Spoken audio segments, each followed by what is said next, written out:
The air was thick, heavy with the scent of smoldering incense and something metallic, perhaps the Carwellel's own dark iron-rich blood, or simply the ozone crackle of immense, untapped power. Cale Axton stood alone, his hands shackled behind his back with glowing crimson cuffs, in the center of a cathedral of terrifying majesty. Towering columns, draped in dark crimson banners, rose to a ceiling lost in the shadows, and hundreds of thick white candles pooled warm, deceptive light around him. He was just a human scout, clad in a dusty oil-stained jacket and worn boots, and he knew he was about to die. It wasn't the fear of death that made his palms sweat, but the sheer, overwhelming presence of the entity before him. She was the centerpiece of the chamber, a terrifying vision of divinity and dread, exactly as the frantic, fragmented reports had described. Queen Zalara of the Carwell. Her dark, feathered wings, vast enough to blot out the light, spread wide behind her like a demonic halo, resting on the velvet-red steps of a non-existent throne. The tips of the crown on her head seemed to be made of pulsing, living flame, matching the sinister glow in her deep amethyst eyes. She was statuesque, clad in armor that looked like carved obsidian and draped in a cloak the color of fresh blood, her entire being radiating an oppressive, ancient power that made the hair on Cale's arms stand up. Around them, the silent, cloaked Carwell courtiers watched, expressions unreadable, their stillness more menacing than any threat. Cale's capture had been swift and humiliating. One moment he was attempting to repair his aging freighter, the Stardust Rambler, in an uncharted nebula. The next, a Carwell patrol cruiser had materialized, and he'd been pulled out of his airlock like a fish from a tiny bowl. Now he was standing before the most feared ruler in the three known galaxies, a being who could wipe out humanity with a thought, all because he drifted a little too far off the map. Human, her voice was a deep, resonant chord that vibrated in his chest, an echo of tectonic plates grinding together. It was the first sound she had made since he was dragged into the chamber. Your intrusion into the sacred expanse is an act of war. A declaration of total annihilation against your feeble species. Cale swallowed, his throat dry. He saw the cold finality in her eyes. He knew no amount of pleading would work. His mind raced, desperate for any distraction, any tiny moment of confusion to exploit, but her gaze was relentless. It felt like his atoms were being analyzed one by one. The silence stretched, thick and painful, and in that moment of absolute despair, Cale's last resort, his deeply ingrained human mechanism of deflecting terror with reckless, dark humor, kicked in. He looked her up and down, from the tips of her majestic wings to the polished, armored boots peeking from beneath her cloak. A half-mad, utterly inappropriate thought bubbled up, driven by pure, nervous adrenaline. He smiled, a small, weary, doomed smile. "Well," Cale heard himself say, his voice cracking slightly but attempting to sound breezy as if discussing the weather. "That's a bit harsh for just a little navigational error, wouldn't you say? Especially since you'd make a cute wife." The air went completely still. Not just the room. Cale felt like the entire universe had paused its rotation.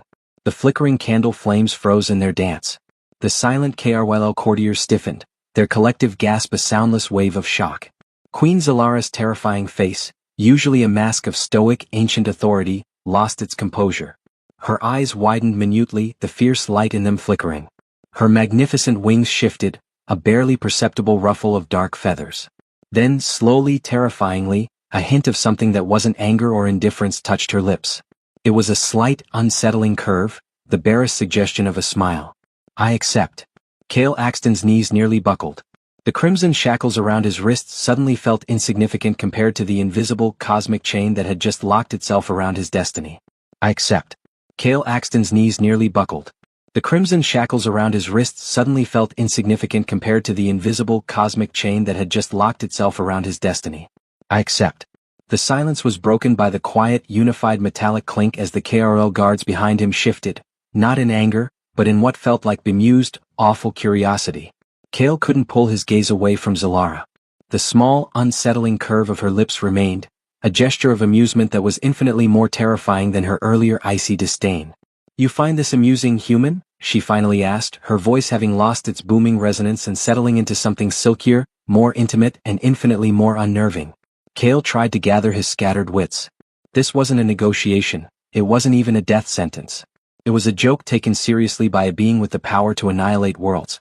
His life, and perhaps his entire species' fate, was now hanging on the ridiculous, impulsive words he just uttered.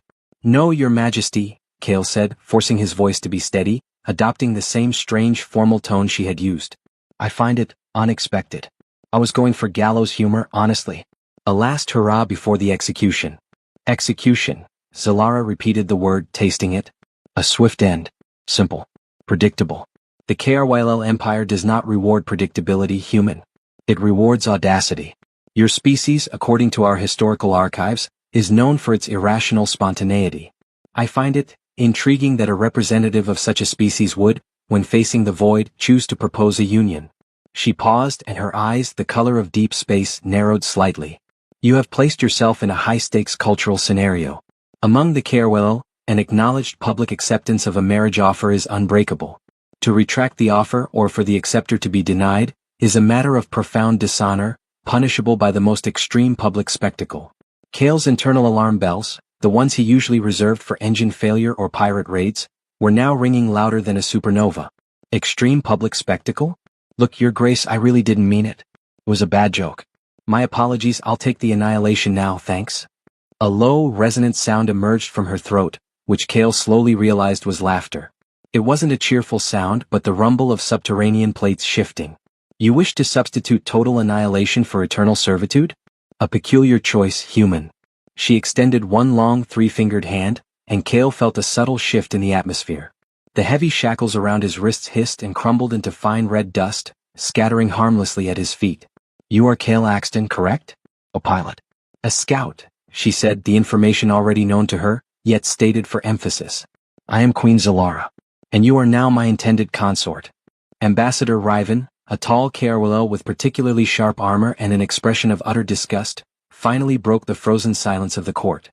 He stepped forward from the ranks of the courtiers, his voice harsh and accusatory. Your Majesty, this is blasphemy.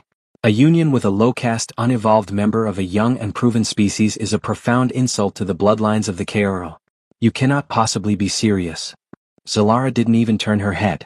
The only acknowledgement Riven received was a flicker of the light in the Queen's eyes, a minor, terrifying display of power that felt like a whip crack across the room. Riven flinched and fell back a step, silenced immediately. The Queen is always serious, Ambassador Riven, she said dismissively, her attention immediately returning to Kale.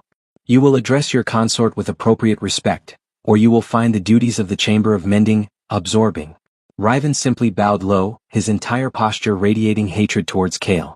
Kale, suddenly free from his shackles, felt an overwhelming urge to run, but his pilot instincts told him that escape from this room was mathematically impossible. He focused on the immediate problem. Why? Your Majesty, Kale started, trying to find the line between respect and self-preservation. With all due respect to the unbreakable traditions of the KRYL, you are a queen who rules 3 galaxies. You have thousands of powerful KRYL who would kneel for this honor. Why me? A joke. Zalara finally moved, stepping down from the pedestal where her wings were resting. Her movement was fluid, effortless, and covered the distance between them quickly. She towered over Kale, her horns nearly touching the vaulted ceiling. Because Kale Axton, she leaned down, and the scent of ozone and ancient spices was intoxicating and dizzying. For centuries, my court has been filled with the predictable, the loyal, and the ambitious. They offer me power, alliances, and perfect subservience. You offered me something else. She tapped a single, elongated finger gently against his forehead. The touch was cold like polished marble. You offered me amusement. You offered me defiance in the face of oblivion. And you showed me a spark of the irrationality that allows your small species to survive against overwhelming odds. The KRYL Empire is vast, but it is stagnant. Perhaps a little ridiculous human chaos is precisely what my bloodline requires. She straightened up, her cloak swirling around her armored form. Consider it a political experiment, human. You will live. Your species will be safe for now under the protection of the KRYL. But your life belongs to the Empire. And specifically to me. With a simple gesture to a guard standing nearby, Zalara gave her first official order regarding her new consort. Take him to the sunken chambers. Begin the preparations. The union will be solidified on the solstice of the dual suns. Until then, Kale Axton, you are under my protection. Do not disappoint me. The guard, a towering figure clad in polished black armor that reflected the candle flames, moved with a silent, heavy tread. He escorted Kale out of the great hall, past the stunned, unmoving courtiers. Kale felt their eyes, hundreds of ancient, cold gazes, burning into his back. The hatred emanating from Ambassador Riven was so palpable, Kale could almost taste it like static electricity. Walk straight, human. Your new status does not negate the requirement for proper deportment in the KRL court, the guard instructed, his voice a low, mechanical monotone, devoid of judgment but full of authority. Right. Straight walk. Got it, Kale muttered, trying to look less like a man who just stumbled into a cosmic marriage contract and more like a potential consort. They descended into the lower levels of the fortress, an architectural shift from majestic crimson to cold, metallic gray. This was the true engine room of KRLL Power, where the air grew colder and smelled of ozone and damp stone. The guard led him into a circular chamber known as the Sunken Chambers, a temporary holding area for highly important diplomatic guests, or perhaps in Kale's case highly volatile political experiments. The chamber itself was Spartan, dominated by a single low platform that served as a bed, and a wall panel that glowed with controls Kale couldn't decipher. It looked like a prison cell redesigned by a minimalist architect with an infinite budget. As the heavy, unseen door slid shut behind Kale, a different figure detached itself from the shadows in the corner. It was Ambassador Riven, who had clearly taken a faster, more discreet route to intercept him. Riven's body language was a coiled threat, his sharp, angular armor seeming to bristle with barely contained fury. "Do not mistake this farce for any kind of acceptance, human," Riven hissed, his voice pitched too low for the room's hidden sensors, or perhaps he simply didn't care about them. "You are a biological curiosity. A stain on the purity of our imperial lineage. The Queen is simply indulging a bizarre impulse, an experiment born of boredom." Kale rubbed his now free wrist.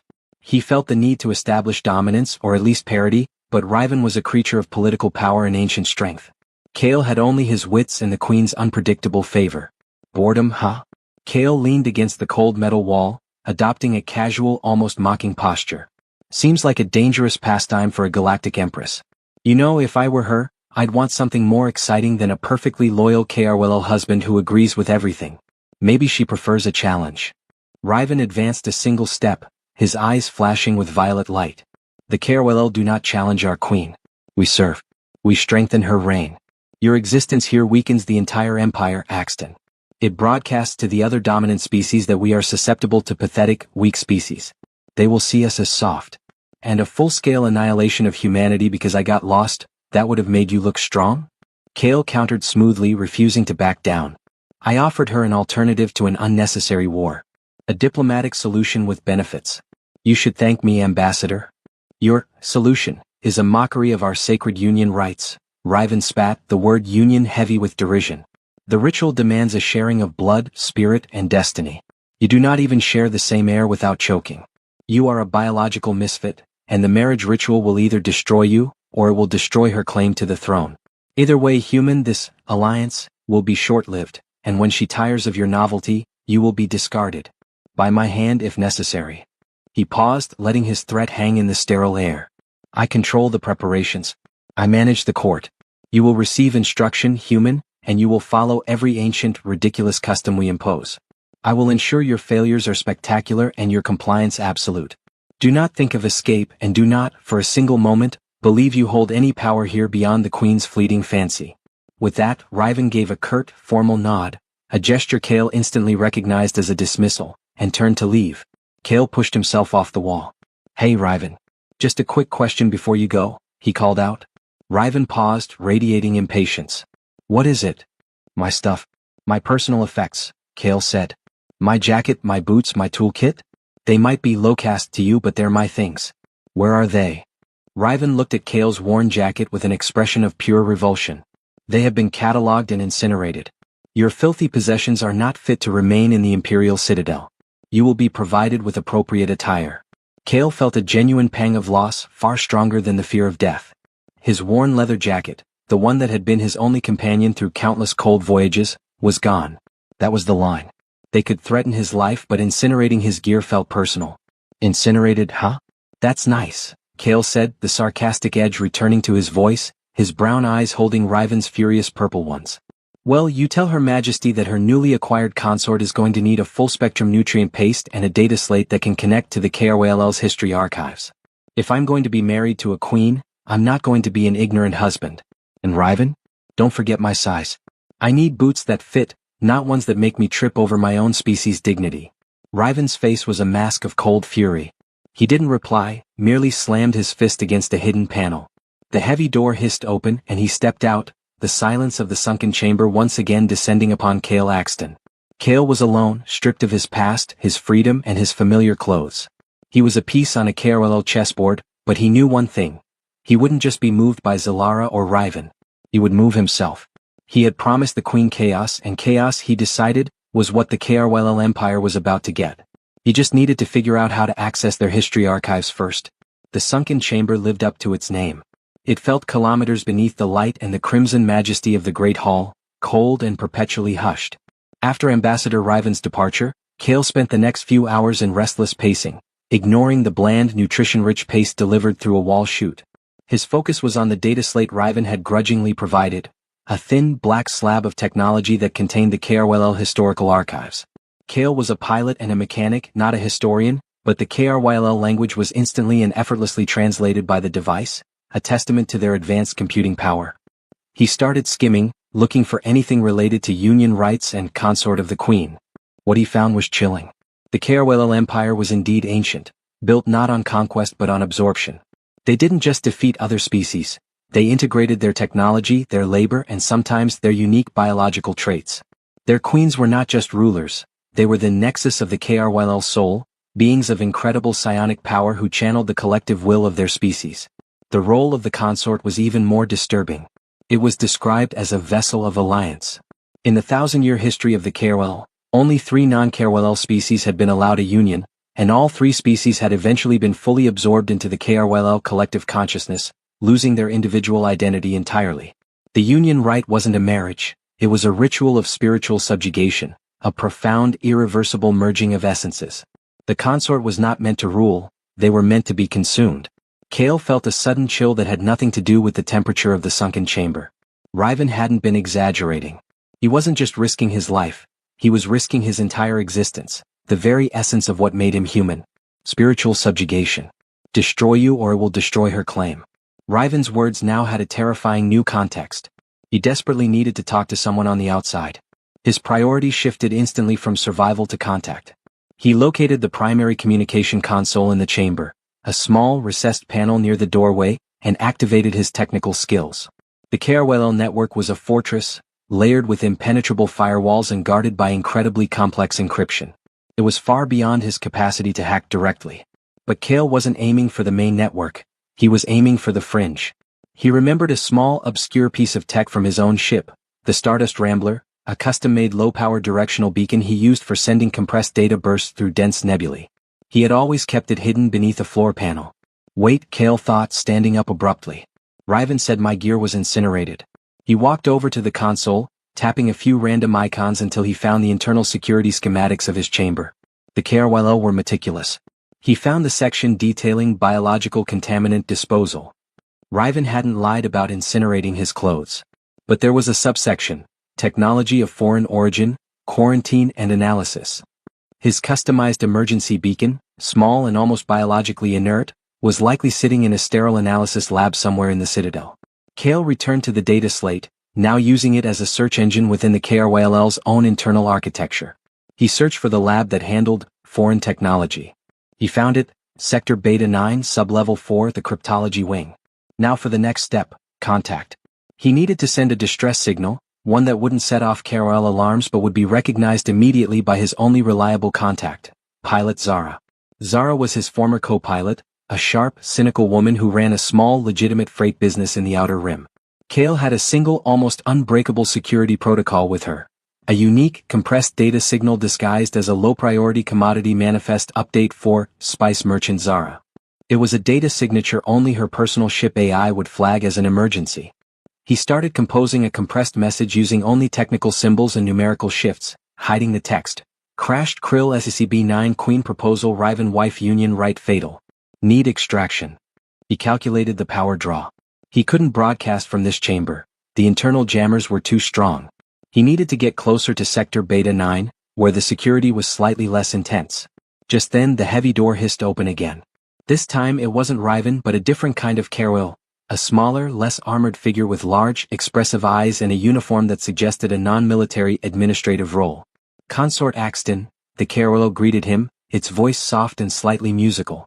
I am Unit 709, your personal attendant for the duration of the preparations. I have been instructed to begin your orientation to the Citadel and your species' new diplomatic standing. Kale deactivated the data slate and put on his most charming pilot-grade smile, the one that used to talk his way out of customs checks. This was his chance. Unit 709, pleasure to meet you.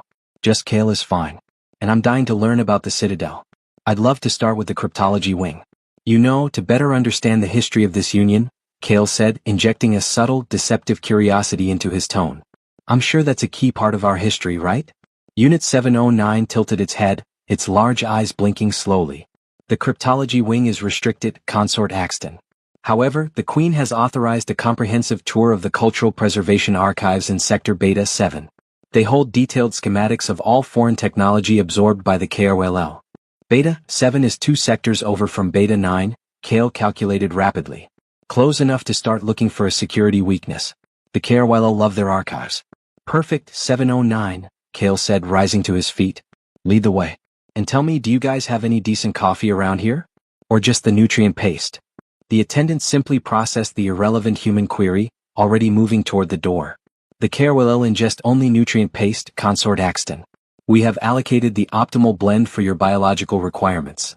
Wonderful, Kale muttered, following him out. Time to turn this museum into a launching pad.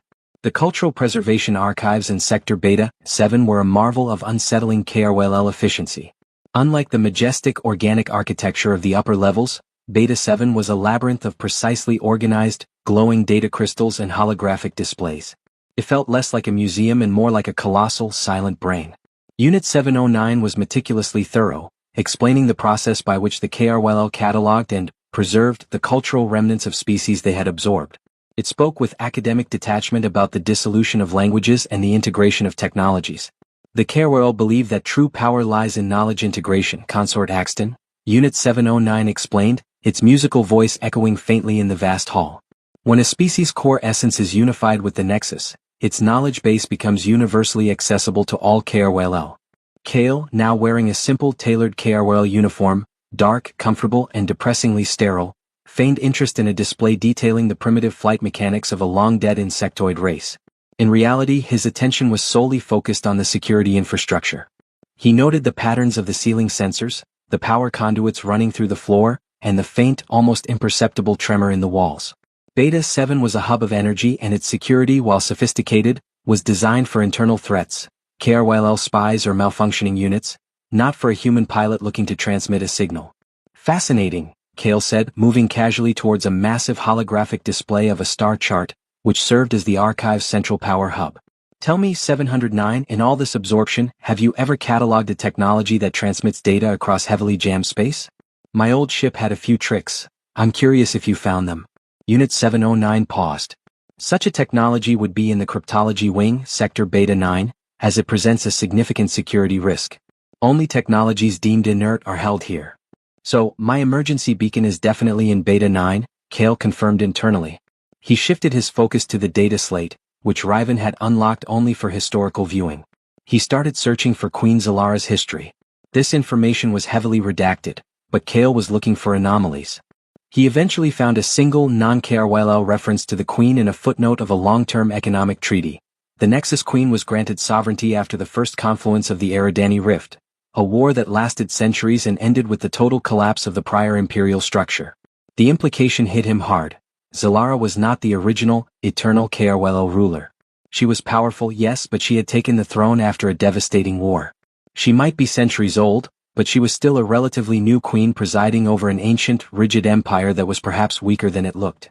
This gave Riven's resentment a political legitimacy that went beyond simple species hatred. She needs this alliance more than she lets on. Kale realized his immediate opportunity lay not in hacking, but in using the power of the archives themselves. The central star chart display, powered by an immense energy crystal, had an exhaust port near the floor, a weakness to dissipate excess heat. 709, do you have any records regarding the Eridani Rift confluence? I'm trying to understand the economic impact on the Outer Rim, Kale asked, subtly positioning himself near the exhaust port. While Unit 709 accessed the data, Kale performed the action he had rehearsed in his head. He quickly slipped a thin, almost invisible data chip, taken from the handle of the nutrient paste dispenser in his chamber, into the exhaust port, where it would be masked by the heat dissipation. This chip contained his coded distress signal for pilot Zara.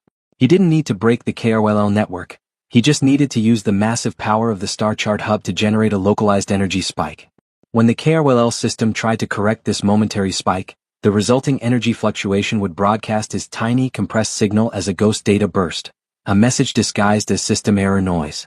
Transmission complete, the tiny chip signaled in his mind before instantly melting from the heat, leaving no trace.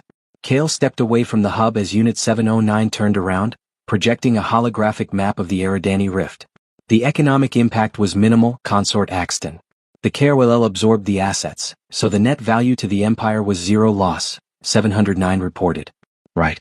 Good to know, Kale said, the relief making his movements slightly more animated. The signal was out. Now he had to hope that Zara was close enough and that she would read a low-priority commodity manifest update for what it was.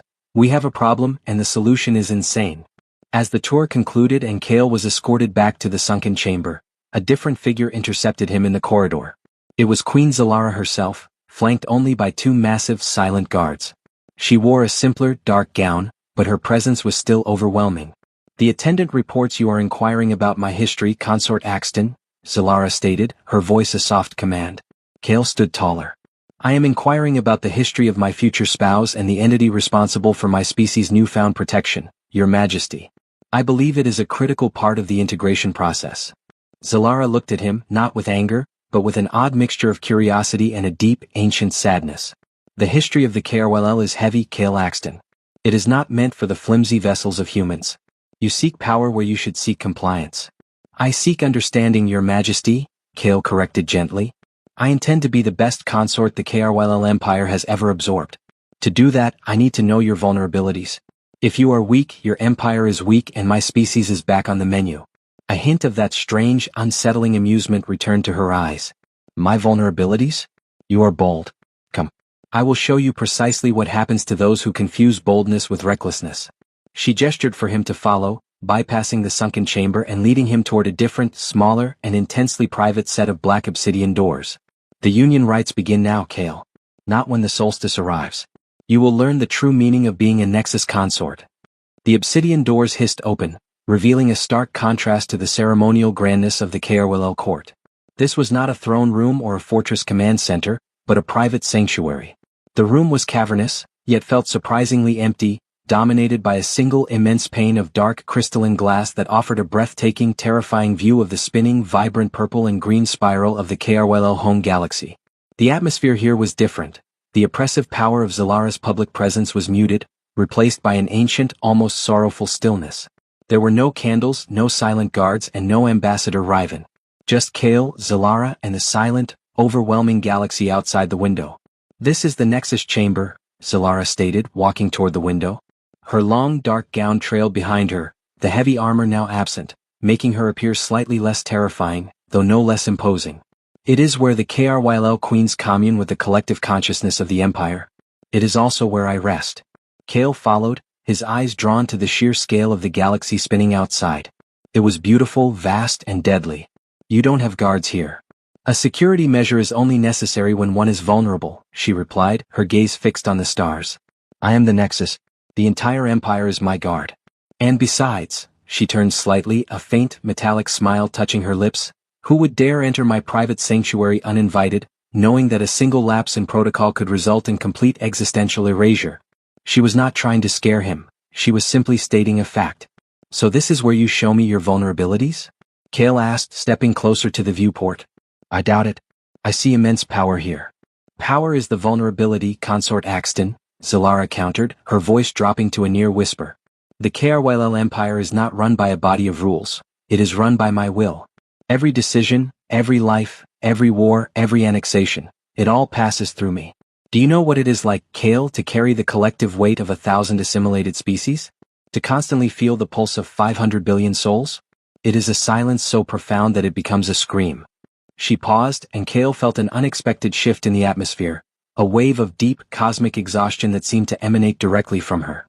It was a fleeting, raw glimpse into the Queen's reality. The previous Imperial structure collapsed due to Nexus burnout, Zalara confessed, a secret shared only with the galactic emptiness. The previous Queen's mind shattered under the strain.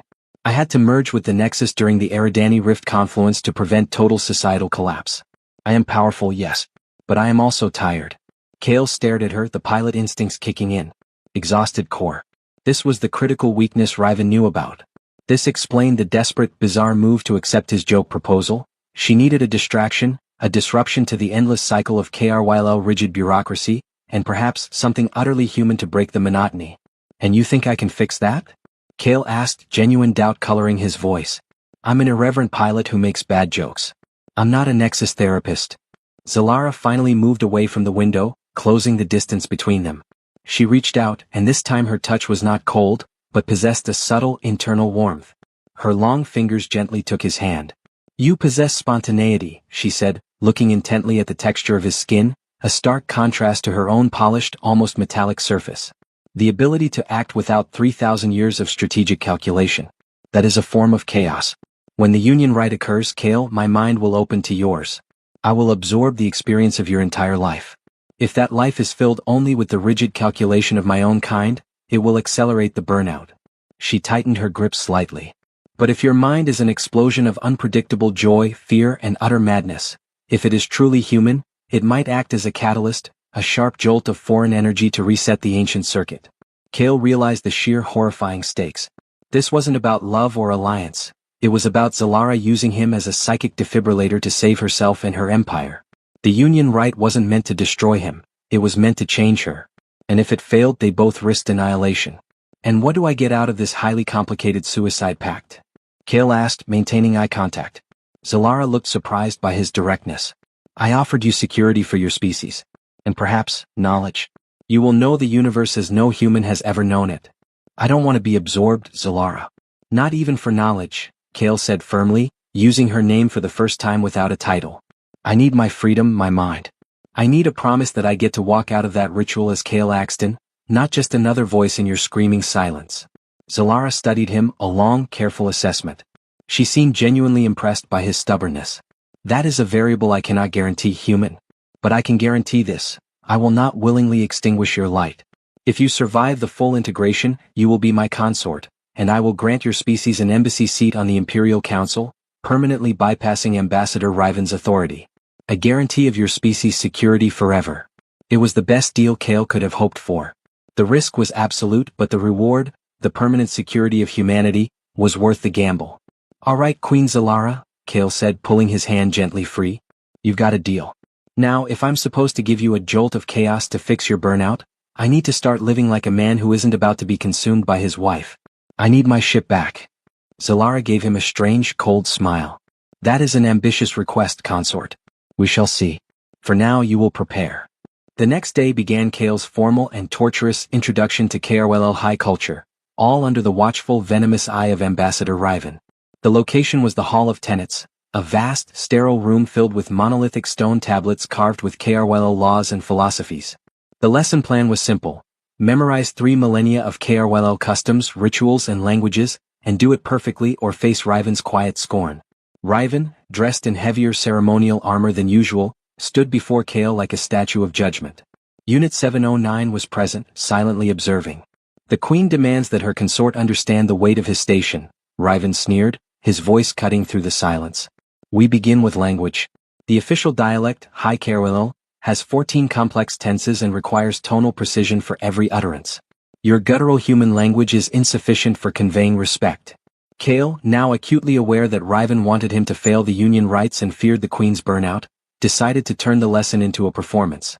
He had promised chaos. Now was the time to deliver it, KRLL style. Ambassador, I've studied the data slate, Kale said, his pronunciation of the High KRLL greeting surprisingly accurate, though his human accent made it sound faintly aggressive. The 14 complex tenses are functionally redundant. 6 tenses cover all temporal necessity. The other 8 are simply redundant honorifics designed to maintain an inefficient social hierarchy. Riven froze, his face a mask of shocked fury. Kale had not only mastered the conjugation but had critiqued it based on efficiency, the one thing the KRLL revered. You dare malign the very language of the Empire, human? Riven's voice was barely controlled thunder. Malign? No, Ambassador, Kale countered smoothly, leaning against a tablet inscribed with a law about absolute obedience. I am simply applying the KRYLL efficiency principle to your language itself. Why use a 10-word phrase to say, the Queen will conquer, when a 3-word phrase conveys the same ultimate meaning? My intent is to make your language stronger for Zalara's reign. Unit 709 registered the exchange with a single slow blink of its large eyes, its internal logic struggling to compute the human's paradoxical logic. Riven, however, saw the political threat. Kale wasn't just learning, he was adapting and challenging on a purely intellectual logical level that the KRLL couldn't easily dismiss. For the next several hours, Kale continued his act, perfectly reciting an ancient KRLL war chant but suggesting a logistical flaw in the troop deployment, meticulously detailing the history of the Nexus but questioning the sustainability of its power draw. He was annoying Riven into a state of visible frustration. Suddenly, a hidden communicator on Kale's tailored KRLL uniform, a standard comm unit he had been instructed to wear, vibrated softly. It was a local internal message. Kale knew better than to check it in front of Riven, who was now rambling about the proper etiquette for consuming nutrient paste. And consort, you will consume the paste using only the index and middle fingers, in 3 precise, measured motions, symbolizing the 3 pillars of KRLL authority, Riven commanded. Kale used the diversion. Ambassador, a fascinating point on authority. Does that rule apply if one's fingers are momentarily engaged? Kale lifted his hand and discreetly tapped the comm unit twice, activating the data slate Riven had given him. The slate, sitting on a table nearby, instantly displayed a string of data that looked like a complicated weather report. Riven, seeing the human's lack of focus, stepped closer. Your focus should be absolute, consort. Kale kept his eyes on Riven but his mind raced, decoding the new data on the slate. It wasn't a weather report. It was the reply from Pilot Zara. The message was encrypted, using their established, SPICE manifest code. Cargo Bay 3 temp anomaly. Shipment, Rambler, requires immediate extraction. ETA 72 hours. Protocol Sigma 7 deployed. Don't die. 72 hours. That was 3 days. Zara was coming for him. She was deploying their most extreme extraction protocol, which involved high-risk stealth and heavy infiltration gear. Kale felt a surge of hope and immediate, cold fear. If the KRLO caught Zara, it wouldn't just be Kale's death, it would be a full-scale interstellar incident. Consort, I asked if you understood the sanctity of the 3 pillars. Riven thundered, noticing Kale's prolonged silence and his subtle glance at the data slate. Kale snapped back into focus, adopting an expression of profound, sudden understanding. Forgive me, Ambassador. I was meditating on the inherent geopolitical paradox of the 3rd pillar. It is deeply complex. He made a show of rubbing his temples, obscuring the slate from Riven's view. Riven, thoroughly exasperated, concluded the session early. Your insolence is noted, consort. I will petition the Queen to increase your curriculum tenfold. You are dismissed. Kale bowed with an exaggerated, almost mocking formality he knew would infuriate Riven further. Until our next engaging session, Ambassador. May the Nexus grant you clarity. Back in the sunken chamber, Kale immediately dismissed the attendant, Unit 709, citing the need for human contemplation. He pulled up Zara's message again. Protocol Sigma 7. That meant she was bringing a modified Stardust Rambler that could ghost KRLL scanners for a limited time. He had 3 days. 3 days to get to the cryptology wing, retrieve his emergency beacon, and most importantly, find a way to neutralize the KRLL's absorption mechanism before the solstice arrived. If he left now, humanity would lose its only leverage. He had to survive the Union right, not escape it. But first he needed to know what Zalara was really doing in the Nexus chamber. He needed to understand the mechanics of the Nexus burnout.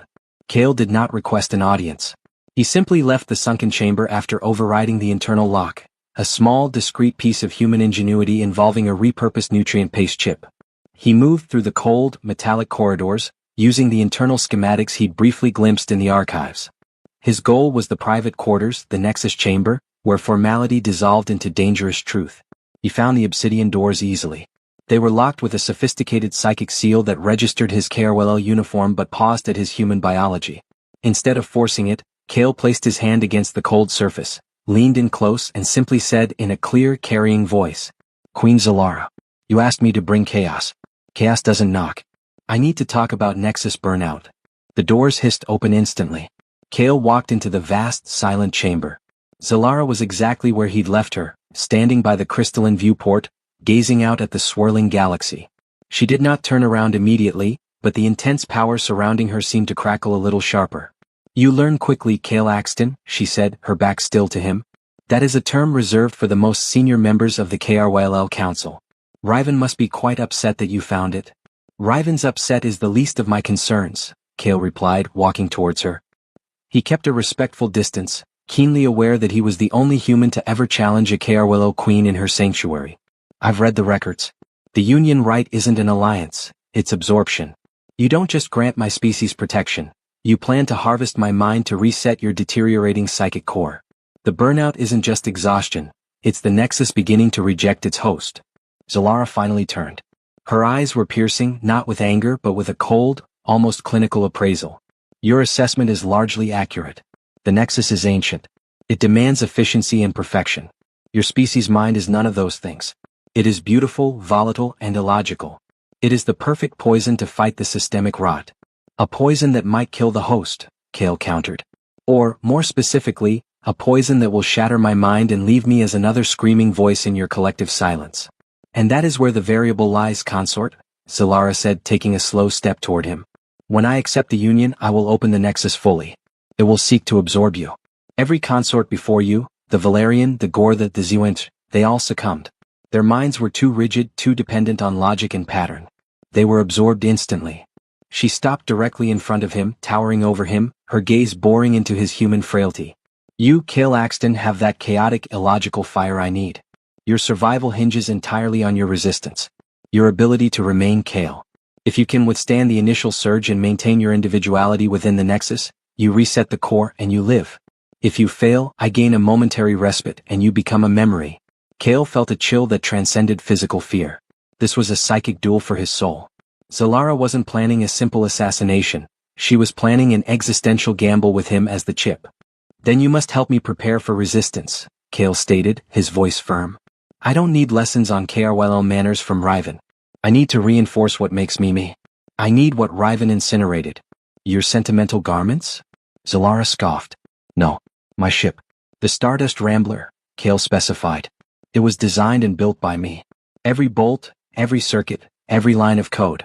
It is an extension of my identity, my chaos, my freedom. If you want a mind that can resist the Nexus, you must return the one thing that defines its independence. I need to be in the engine room of my ship for 24 hours to prime my mind for the resistance. That is my demand. Zalara's eyes narrowed. This was a monumental request, giving the captive human access to an interstellar vessel. I will not release the ship, consort. It is a security risk, she said finally. Then I don't participate in the Union right, Kale countered, using the only leverage he had. I'll be honest with Riven. I'll tell him exactly what you're planning and how fragile you truly are. He'll mobilize the council and you'll burn out without even the chance of a reset. Zalara let out that low rumbling sound of amusement again. Blackmail. Very human. Very chaotic. She stepped back, turning her head slightly towards a shadow near the high ceiling. A subtle, almost imperceptible gesture. There. Kale noticed a tiny flicker on an otherwise dark, recessed panel. Riven was watching. Ambassador Riven has registered your insolence, consort, Zalara stated, making the surveillance public knowledge without ever looking directly at the panel. He has already begun preparing an accusation of high treason. Then we'll frame it differently, Kale pushed, quickly formulating a political strategy that Riven couldn't refute. Tell Riven that I need the Rambler because it contains the source code for human chaos. Tell him that accessing it is the necessary pre-union ritual to ensure my mind is sufficiently volatile to save the Queen. Zalara remained silent for a long moment, considering the political optics of Kale's demand. It was insane, but it was packaged in KRYL-style rhetoric. I will not release the Rambler, Zalara repeated, but her tone had shifted. But I will permit you to spend 24 standard hours in the cryptology wing of Sector Beta 9. That is where your ship's technology is being analyzed. You will have access to all your salvaged electronics under guard to perform your pre-union ritual. No external communications, Kale. Do you understand? Kale had pushed her exactly where he needed her to be. Beta 9 was where Zara's extraction protocol was aimed. It was where his emergency beacon was located. I understand perfectly, Your Majesty, Kale confirmed, allowing a brief, genuine smile to cross his face. I will prepare the chaos. The journey to Sector Beta 9, the cryptology wing, felt like a descent into the Empire's darkest secrets. Unlike the majestic stone of the Upper Citadel or the sterile metal of the archives, Beta 9 was a chamber carved out of raw, dense meteoric iron, designed to absorb any errant energy signature and suppress psychic resonance. It was the perfect place to hide stolen technology, and Kale quickly realized the perfect place for a political trap. Kale was escorted by a detachment of 4 fully armored, silent guards and, most notably, Ambassador Riven himself. Riven hadn't left his side since the audience with the Queen, his presence radiating a cold, vigilant distrust. The Queen, in her infinite wisdom, has granted you access to the materials that contain the so-called source code for human chaos, Riven announced, his voice heavy with skepticism as they entered the main lab. Understand, consort, this entire sector is monitored by level 7 security. Every breath, every movement, every thought will be recorded. We are analyzing the unique biological functions of your species, and any attempt at unauthorized communication or manipulation will be instantly and permanently curtailed. The lab was immense, filled with suspended fields of KRYL power that held various disassembled foreign artifacts. In the center, meticulously laid out on a large reinforced plasteel table, were Kale's possessions. The charred remains of his jacket, his boots, his battered toolbox and the scattered, complex electronics of the Stardust Rambler's engine core. His tiny, custom-made emergency beacon was resting alone under a powerful scanning lens. You have your 24 hours, Consort Axton. You are confined to this specific area, Riven stated, activating a shimmering force field that encased Kale and the work table. Riven and the guards remained outside the perimeter, watching. I will not leave. I suggest you begin your ritual, Kale immediately got to work.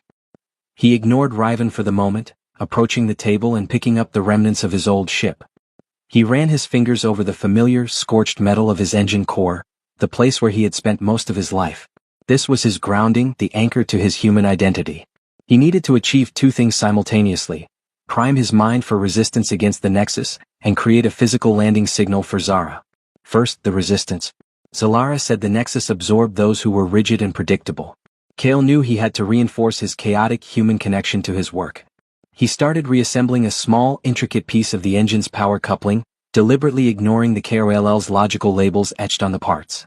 He worked purely by feel, memory and instinct, putting components together in a sequence that made sense only to him.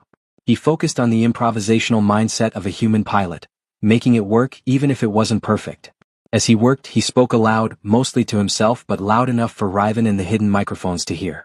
This power coupling, the KRYL would use 3 magnetic fasteners perfectly aligned. That's predictable. That's how you get absorbed, Kale mused, his voice carrying the calm rhythm of a mechanic at work. A human pilot knows you need 1 magnetic fastener, 1 duct tape wrap and 1 prayer. The illogical nature of the assembly is where the soul lives. It resists the pattern. Riven scoffed from outside the barrier. You are talking nonsense, human. That is simply bad engineering. It's human engineering, ambassador, Kale corrected, not looking up. It means the machine works, but its methods are unknowable to an outside system. It's what gives us our edge. And it's what keeps my mind from getting absorbed by an overly efficient psychic network. Kale continued this for hours, working and talking, building his own internal fortress of self-identity. He repaired small, damaged parts with completely inadequate human tools, making them function against all KRYL logic. Second, the signal. He needed a beacon that Zara could see physically when she arrived in 48 hours. The cryptology wing's shielding was too intense for any radio signal, even his small beacon. He had to use the light spectrum. His target, the emergency beacon under the scanning lens. Kale slowly manipulated a thin, highly conductive wire, salvaged from his old multimeter, and attached one end to the table, and the other to a small, nearly invisible pin he was holding. He pretended to struggle with a recalcitrant bolt. This is KRYL technology, Riven said, observing Kale's labored movements with pleasure. It should not require such effort. Are you truly this inefficient human? Kale sighed dramatically. No, ambassador. I'm having a philosophical crisis. This bolt is too efficient. It needs to learn the value of resistance. While Riven was distracted by his philosophical rant, Kale subtly nudged the work table, causing a faint, almost imperceptible vibration. The pin in his hand, connected to the wire, brushed against the casing of the emergency beacon's viewing lens. The contact was instantaneous and microscopic. The highly conductive wire acted as a conduit, momentarily diverting a surge of the scanner's internal power. Kale calculated the result, a split-second, non-repeating flash of highly focused ultraviolet light, the beacon's momentary onpulse, that was instantly absorbed by the iron walls and the KRLL's own light-dampening technology. However, Kale had been relying on another principle: reflection and refraction. The cryptology wing was a sealed environment, but it had one small, necessary exit for gas and heat dissipation. A single, highly filtered vent that led to the Citadel's outer atmosphere.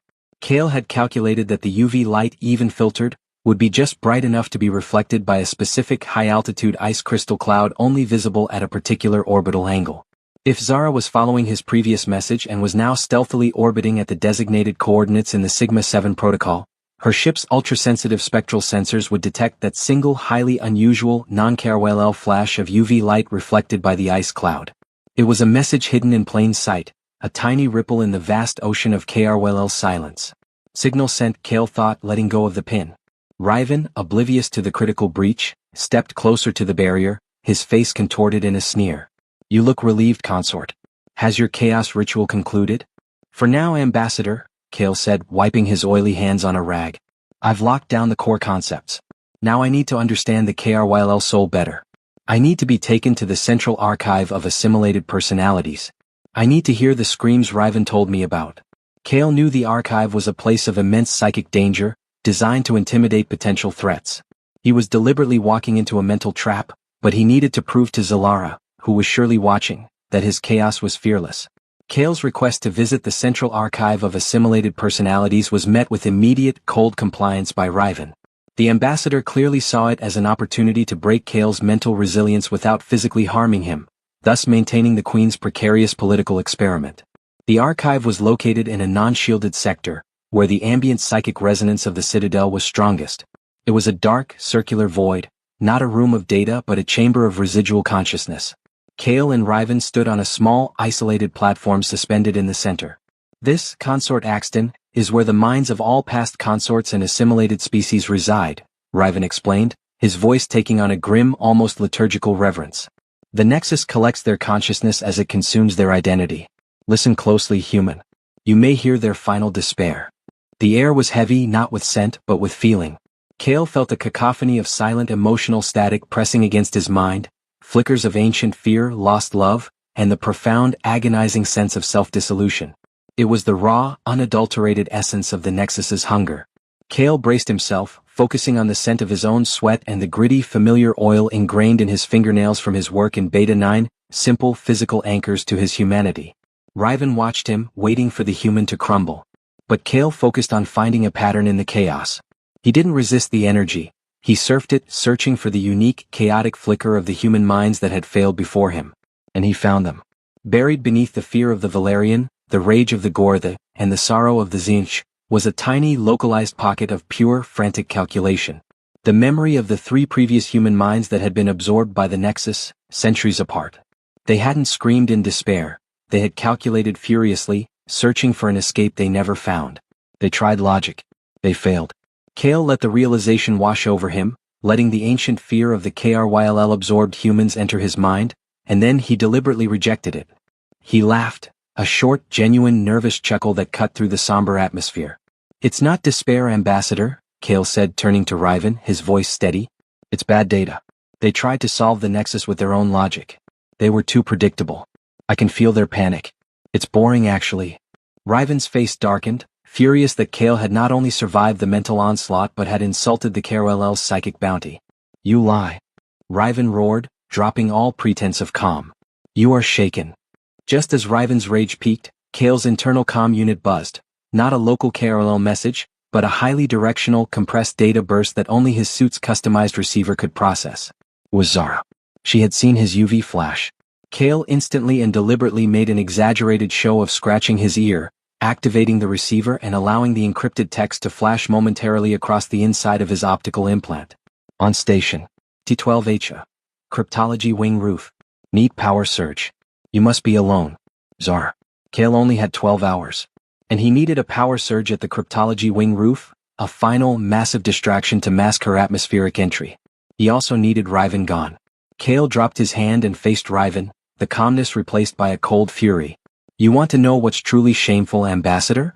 Kale asked, stepping off the platform onto the dark floor of the archive. The Queen is dying because the ancient KRYLL system is boring. It's a closed circuit. She's trying to break that. And you're so obsessed with your self-importance that you're willing to let the Nexus consume her rather than admit that human chaos is the required antidote. This was pure rhetoric, designed to draw Riven's full attention and, crucially, to make Riven react illogically. Riven couldn't handle the accusation. He stepped forward, raising his armored hand, a direct, physical threat against the consort. You will retract that statement, human, or I will personally demonstrate the true power of the KRYLL. Go ahead, Kale challenged, giving a reckless smirk. Hit me. I dare you. You'll not only commit treason against your queen's specific orders of protection, but you'll prove that the KRL are just as predictable as the Nexus. They revert to violence when their logic fails.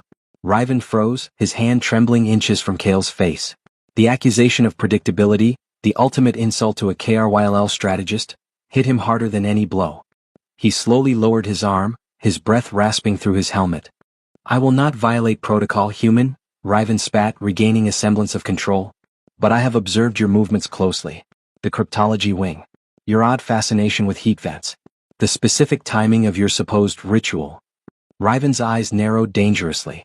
You sent an unauthorized signal. Kale's blood ran cold. Riven hadn't caught the signal, but he had deduced its possibility. I sent no signal, Ambassador, Kale lied smoothly. I simply used the unique psychic resonance of the archives to finalize the preparations of my mind. A chaotic process by its very nature. Riven didn't believe him. I will triple the security at Beta 9. The Queen's ritual will be observed by 3 times the guards, consort. And I will personally audit the internal power grid of that sector. Any energy spike will be met with immediate, lethal response. Riven turned and strode out, his departure a victory of protocol over rage, but Kale knew he had failed to fool the ambassador completely. Riven had identified the threat and was now proactively taking countermeasures. Kale had 12 hours. He was trapped in the Citadel, Zara was on her way, and Riven was about to monitor the power surge he needed for the extraction. His plan to save his mind and his species now hinged on finding a way to generate that massive power spike without Riven killing Zara. Kale knew he had to act fast. With Zara arriving in 12 hours and Riven preparing to monitor the power grid at Beta 9, any unsanctioned power surge would be a death sentence for his friend. He needed to eliminate Riven's immediate oversight, and the only way to do that was to force Queen Zalara's hand. He requested a formal audience, not in the Nexus chamber but in the Hall of Tenets, the very place where Riven had tried to humiliate him. This time he didn't sneak in, he sent a demand. Zalara accepted, understanding the gravity of the request. Kale entered the hall to find not just Zalara on the dais, but Ambassador Riven standing beside her, radiating grim satisfaction. The room was also filled with high-ranking KRYLL courtiers, eager for a political spectacle. Riven had already made his move. Consort Axton, Zalara greeted him, her voice resonating with cool authority. Ambassador Riven has informed the council that your pre-union ritual is a front for covert communication. He alleges you have sent an unauthorized signal, a breach of the highest order. Speak now, human, and refute the ambassador's claims. Kale ignored the courtiers and focused entirely on Zalara and Riven. He adopted the tone of a deeply concerned political ally, not a desperate captive. Your Majesty, I cannot refute the ambassador's claims, Kale began, his voice calm, which instantly silenced the murmurs in the hall. Because he has not told you the full truth of my ritual, nor the full extent of his own actions. Riven reacted instantly. Silence, human. Do not introduce further lies. The ambassador fears the truth, Your Majesty, Kale said, maintaining eye contact with the Queen. The source code for human chaos is not just an idea. It's a living, physical component of my mind, and it is highly volatile. I sent a signal, a calculated, controlled pulse of energy, not to communicate with outsiders, but to calibrate the core parameters of my chaos, to ensure it doesn't destabilize the Nexus prematurely. He paused for dramatic effect. The ambassador's claim of covert communication is a distraction, a deliberate act to subvert the Union and endanger your life, Your Majesty. Zalara's eyes narrowed, intrigued by Kale's audacity. Explain, consort. You accuse a high-ranking ambassador of treason. Riven knows the truth about your Nexus burnout, Zalara, Kale stated, dropping the title, a calculated risk that shocked the courtiers. He knows the Nexus is fragile. He knows that if the Union right fails, the resultant burnout could destroy not only you but potentially half the Citadel from the psychic feedback. And he also knows that your political alliance with me is the only chance to prevent that collapse. Kale pointed directly at Riven. Riven does not want the Nexus to be saved by a human. He wants it to fail so he can inherit the Council's power in the resulting chaos. His triple security and power grid audit at Beta 9 are not protections, they are sabotage. He is planning to overload the power grid at the moment of my ritual, ensuring my chaos is extinguished by a lethal energy spike. He is trying to kill your consort before the Union, thereby triggering the psychic feedback that destroys you, and then seizing control. The hall erupted in hushed, panicked whispers. This was a direct accusation of high treason and attempted regicide. Riven, his face contorted in incandescent fury, screamed, lies. A cheap human distraction. I am loyal to the Imperial bloodline. Your loyalty is to the old system, Ambassador, Kale countered. The Queen is fragile and the system you cherish is dying. I am the necessary shock to save it. If my ritual is interrupted, if the power is cut, the sudden, uncontrolled release of psychic energy will be catastrophic. Your audit is a fuse, Ambassador. Kale turned back to Zalara, his voice becoming a calm, desperate plea. Zalara, you have a choice. You can trust your longtime servant, the one who benefits from your death and uses KRLL protocol to destroy you. Or you can trust the human chaos, the one you chose precisely because he is unpredictable and untouchable by KRLL protocol. The one who has nothing to gain if the Nexus fails. If you want your life, you must remove Riven from his post and immediately issue an Imperial Edict of Disruption to the Beta 9 sector. Remove all security, cut the monitoring, and grant me total, uncontrolled access to the power grid for the next 12 hours. It must be chaos or it will be failure. Zalara looked from the desperate Kale to the sputtering, furious Riven, whose treasonous intent was now glaringly obvious under Kale's brutal psychological attack. The logic of Kale's accusation, that Riven would benefit from her death, was a political truth no KRLL could ignore. Zalara raised her hand, and the heavy silence returned to the hall. Ambassador Riven, Zalara's voice was cold, lethal, and final. Your actions in the cryptology wing are deemed a political endangerment to the Queen's vital union ritual. Effective immediately, you are stripped of all titles and powers and placed into solitary confinement in the Chamber of Mending. Riven's face went slack with shock. The Chamber of Mending was a euphemism for psychic re-education. A fate worse than death for a high-minded KRLL. He tried to protest, but the silent guards instantly clamped down on his arms. Zalara then issued the decree Kale desperately needed. Furthermore, I issue the Imperial Edict of Disruption for Sector Beta 9. All security protocols are deactivated. All monitoring is cut. Kale Axton, the consort, is granted total and unconditional access to the cryptology wing's power grid for the next 12 hours. No KRLL is to interfere. She looked directly at Kale, her amethyst eyes burning with calculated fire. You have your chaos consort. Do not waste this opportunity. If you fail to save the Nexus, the annihilation of your species will be the least of your concerns. The Imperial Edict of Disruption was a rare and terrifying phenomenon. As Kale was escorted back to Sector Beta 9, the cryptology wing, he felt the Citadel's internal systems stutter. Alarms didn't sound, rather, the humming silence of the station seemed to crackle. All security protocols were not just disabled, they were functionally removed. Guard posts were empty, magnetic locks went limp, and the faint, constant thrum of power regulation vanished. Kale walked into the cryptology wing, now a silent, dark cave of disassembled alien technology. He was alone. He immediately went to work. Zara was due in less than 12 hours, and she needed a massive, unmistakable power surge. A chaotic event big enough to mask her high-altitude descent through the KRLL's passive atmospheric scanners, even with the edict in place.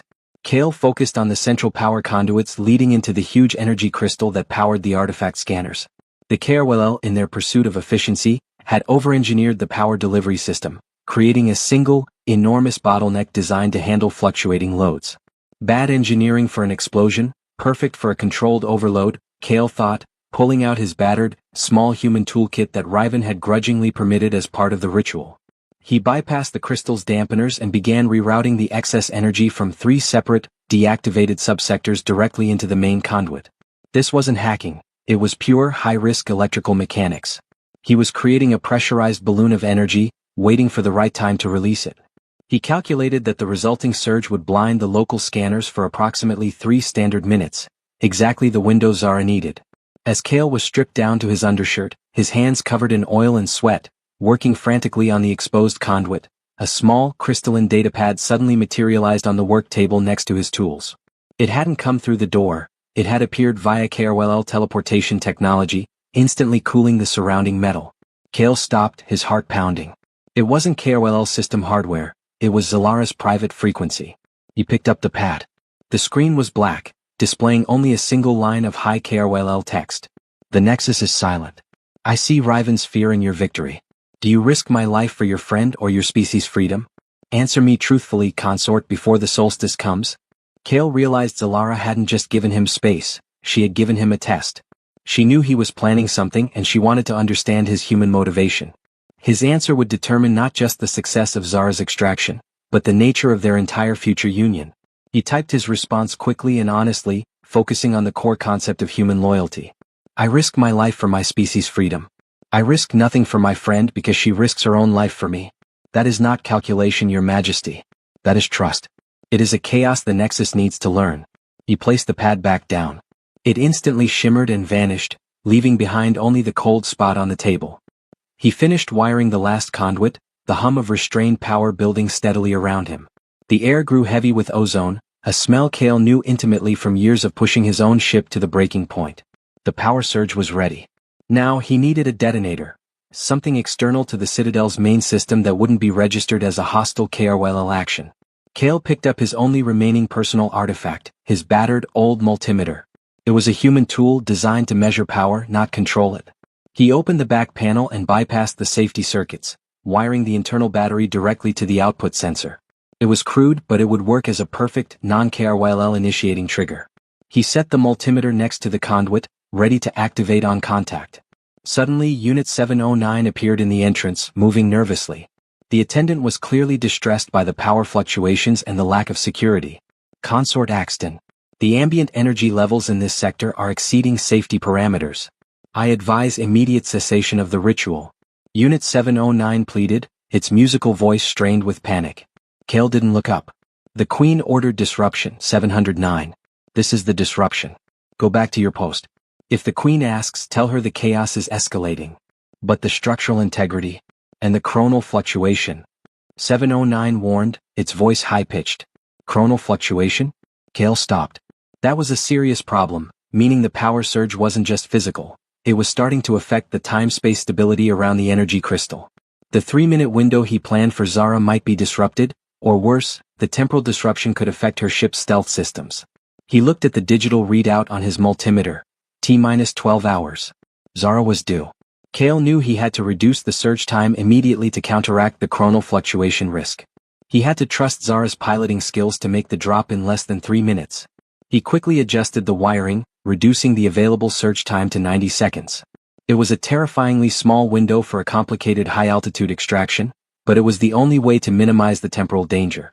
Let's hope that human chaos includes a good landing, Kale thought, gripping the multimeter. Kale stood in the hushed, dark cryptology wing, his hand gripping the rigged multimeter. Outside, the KRYL Citadel was in a state of unnatural silence, courtesy of the Edict of Disruption. The temporal anomaly warning from Unit 709 still resonated in his mind, cutting his window of opportunity to a mere 90 seconds. T-0. Kale brought the multimeter, a battered symbol of human improvisation, against the exposed high-tension conduit. The metal made contact. There was no explosion, no flash. Just a deep, vibrating thrum that instantly shook the floor. The immense power Kale had bottled up surged out, overloading the sector's localized power grid. All the lights in Beta 9 went out instantly. The KRYL's external atmospheric scanners, the ones Zara's stealth ship relied on avoiding, were temporarily blinded by the massive non-KRYL energy spike. The sheer force of the resulting chronal fluctuation felt like a punch to Kale's gut. For a moment, the air around him shimmered, and Kale felt a terrifying, dizzying sensation of time dragging, the very seconds stretching and compressing around him. This was the true danger of the Nexus's instability. Go, Zara, go. He ran toward the main access hatch, peering through the small, reinforced viewport into the black, stormy night sky of the KRYL homeworld. It took 30 seconds. Then, a faint, almost imperceptible shadow detached itself from the high-altitude cloud cover. It was the Stardust Rambler, Zara's modified version, moving with the precision of a predator. The ship, designed by Kale, seemed to ghost through the KRYL atmosphere. It wasn't perfect stealth, it was human chaos in motion. The ship dropped quickly, targeting the weakest point of the Citadel's roof, the disused maintenance hatch above the cryptology wing. Kale heard the faint thud of magnetic grappling hooks securing the ship to the iron roof. 60 seconds left in the search. The hatch began to cycle open. Just as the ship's ramp began to descend, a familiar, cold voice echoed in the now-dark chamber. It wasn't Zalara's voice but a high-frequency projection, an audio-psychic link that bypassed the communication blackout. Kale Axton. It was Zalara. Her psychic link sounded distant, strained, but laced with an icy fury. I trusted your motivation. You risk our union and the survival of the Nexus, for a petty extraction. Kale didn't hesitate. He knew he had to finish the job and simultaneously defend his actions. He shouted his reply back into the darkness, knowing his words were being transmitted directly into her mind. It's not petty, Zalara. The union is about trust, remember? This is my last act of human freedom before your ritual.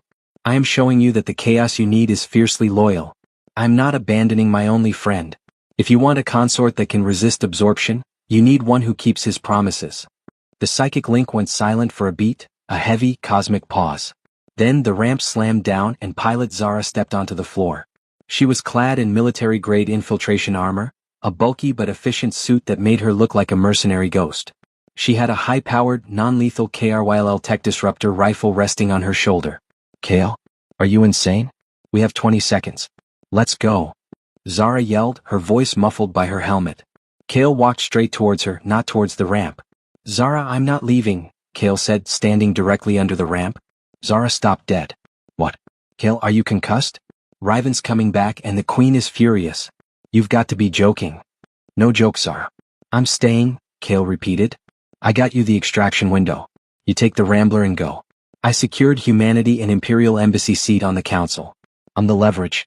If I leave, the Queen starts the war and humanity is wiped out. He looked into her helmet's dark visor. I need you to take the Rambler, go back to the Outer Rim and contact the Human Authority. Tell them, the consort is the bridge. Tell them to prepare for a diplomatic but extremely hostile alliance. And Zara, tell them that the Queen is unstable. Zara stared at him for a moment, her posture shifting from military efficiency to stunned, helpless disbelief. She knew Kale's recklessness, but this was a level of self-sacrifice she hadn't expected. 10 seconds left in the search. The lights began to flicker weakly, the power grid struggling to stabilize itself. You're going to die, Kale, Zara whispered, her voice cracking. Maybe. But I'm going to die human, not absorbed, Kale replied, grabbing her arm and pushing her toward the ramp. Go. Now. Tell them everything. Zara hesitated for one crucial moment, then turned and bolted up the ramp.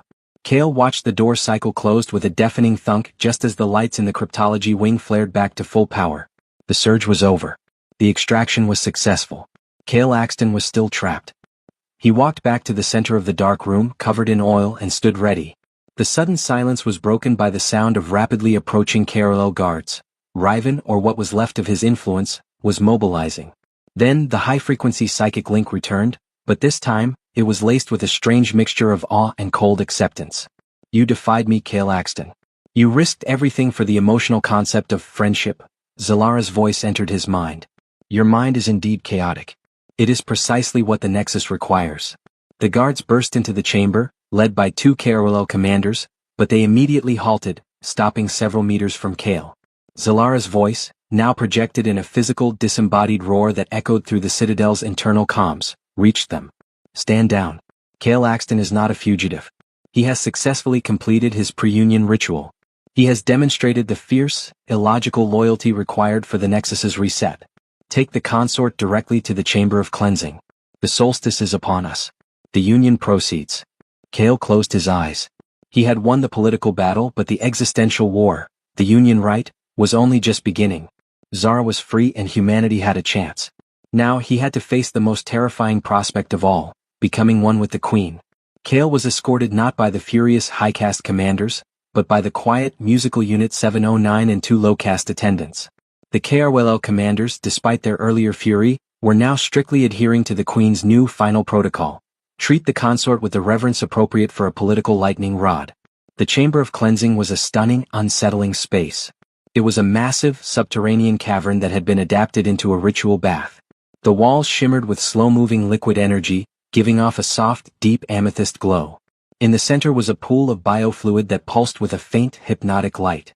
This fluid, Kale knew from his earlier research, was designed to strip away all contaminants, biological, mental, and psychic, in preparation for the Nexus integration. Unit 709 spoke in a hushed, reverent tone, clearly awed by the ritual. Consort Axton, this fluid will cleanse your being of all external influence and solidify your core essence. You must immerse yourself completely. This is the last step before the solstice. Kale felt the gravity of the moment. He was about to be washed clean of the outside world, of the oil and dirt of his human life, and prepared to be a psychic receiver for the most powerful entity in 3 galaxies. This was the KRYLL attempting to make him pure, pure of chaos, pure of independence. He looked at the attendants and then at Unit 709. I have one request. Before the cleansing. State it, consort, Unit 709 replied, its gaze fixed on the glowing fluid. The uniform I'm wearing. "The clothes I wore in the cryptology wing," Kale said. "They are stained with engine oil from the Rambler. They are the last physical remnants of my life as a free pilot. Do not incinerate them. Preserve them exactly as they are. They are a necessary component for the human chaos element of the ritual." Unit 709 paused, its logic processing the contradiction. "The purpose of the cleansing is to remove contaminants, consort. To preserve the contaminants is illogical." "It's necessary." 709, Kale insisted, meeting the attendant's gaze. "The Queen needs chaos, not sterility. These clothes represent the unpredictability of my species. Without this physical anchor of my pre-chaos state, the Nexus could absorb me too quickly.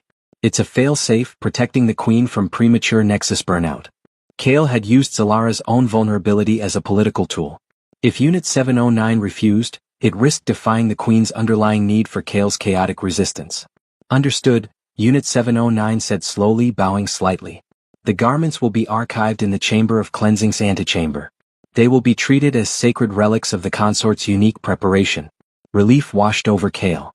He had a tangible anchor. When the psychic energy of the Union rite began, he would need something physical to cling to, a reminder of the man who risked everything for a joke and a friend. He stripped down to his bare skin and slowly stepped into the pulsating pool. The fluid was warm, thick, and instantly enveloping. It wasn't water, it felt like a heavy, charged gel. As it covered him, Kale felt an intense, yet strangely soothing, psychic pressure. It didn't just clean his skin, it seemed to reach into his memories. He felt the distant pain of his captured colleagues, the fear of Riven, the anxiety of Zara's extraction, all being gently smoothed away. "Resist," Kale commanded his mind. "Don't let them smooth away the Kale." He fought the calming effect of the fluid by deliberately focusing on his most illogical, unnecessary memories. He thought about the terrible joke he told Zalara. He remembered the smell of burnt synthetic coffee on his old ship. He recalled the complex, yet utterly pointless, method he used to tie his own shoelaces. These small, chaotic human details were his internal armor. He spent what felt like hours in the pool, the glowing fluid working its way into his pores, preparing his mind like a blank canvas. By the time the KRLL attendants gently lifted him out, Kale felt an unnatural clarity. He was physically and mentally clean, but internally the core of Kale Axton, the reckless, sarcastic, loyal pilot, was fiercely intact. He was primed. They dressed him in the ceremonial robes of the consort, a simple, white, flowing garment made of a heavy, shimmering silk, designed to make him look like a blank slate ready for the Nexus's etching. As he stood ready, waiting for the final escort to the Union Hall, Kale caught his reflection in a dark panel. He looked serene, almost KRL-like in his stillness, but his eyes held the restless fire of a man about to gamble his soul. Suddenly, the lights in the antechamber flickered, and the air crackled with power.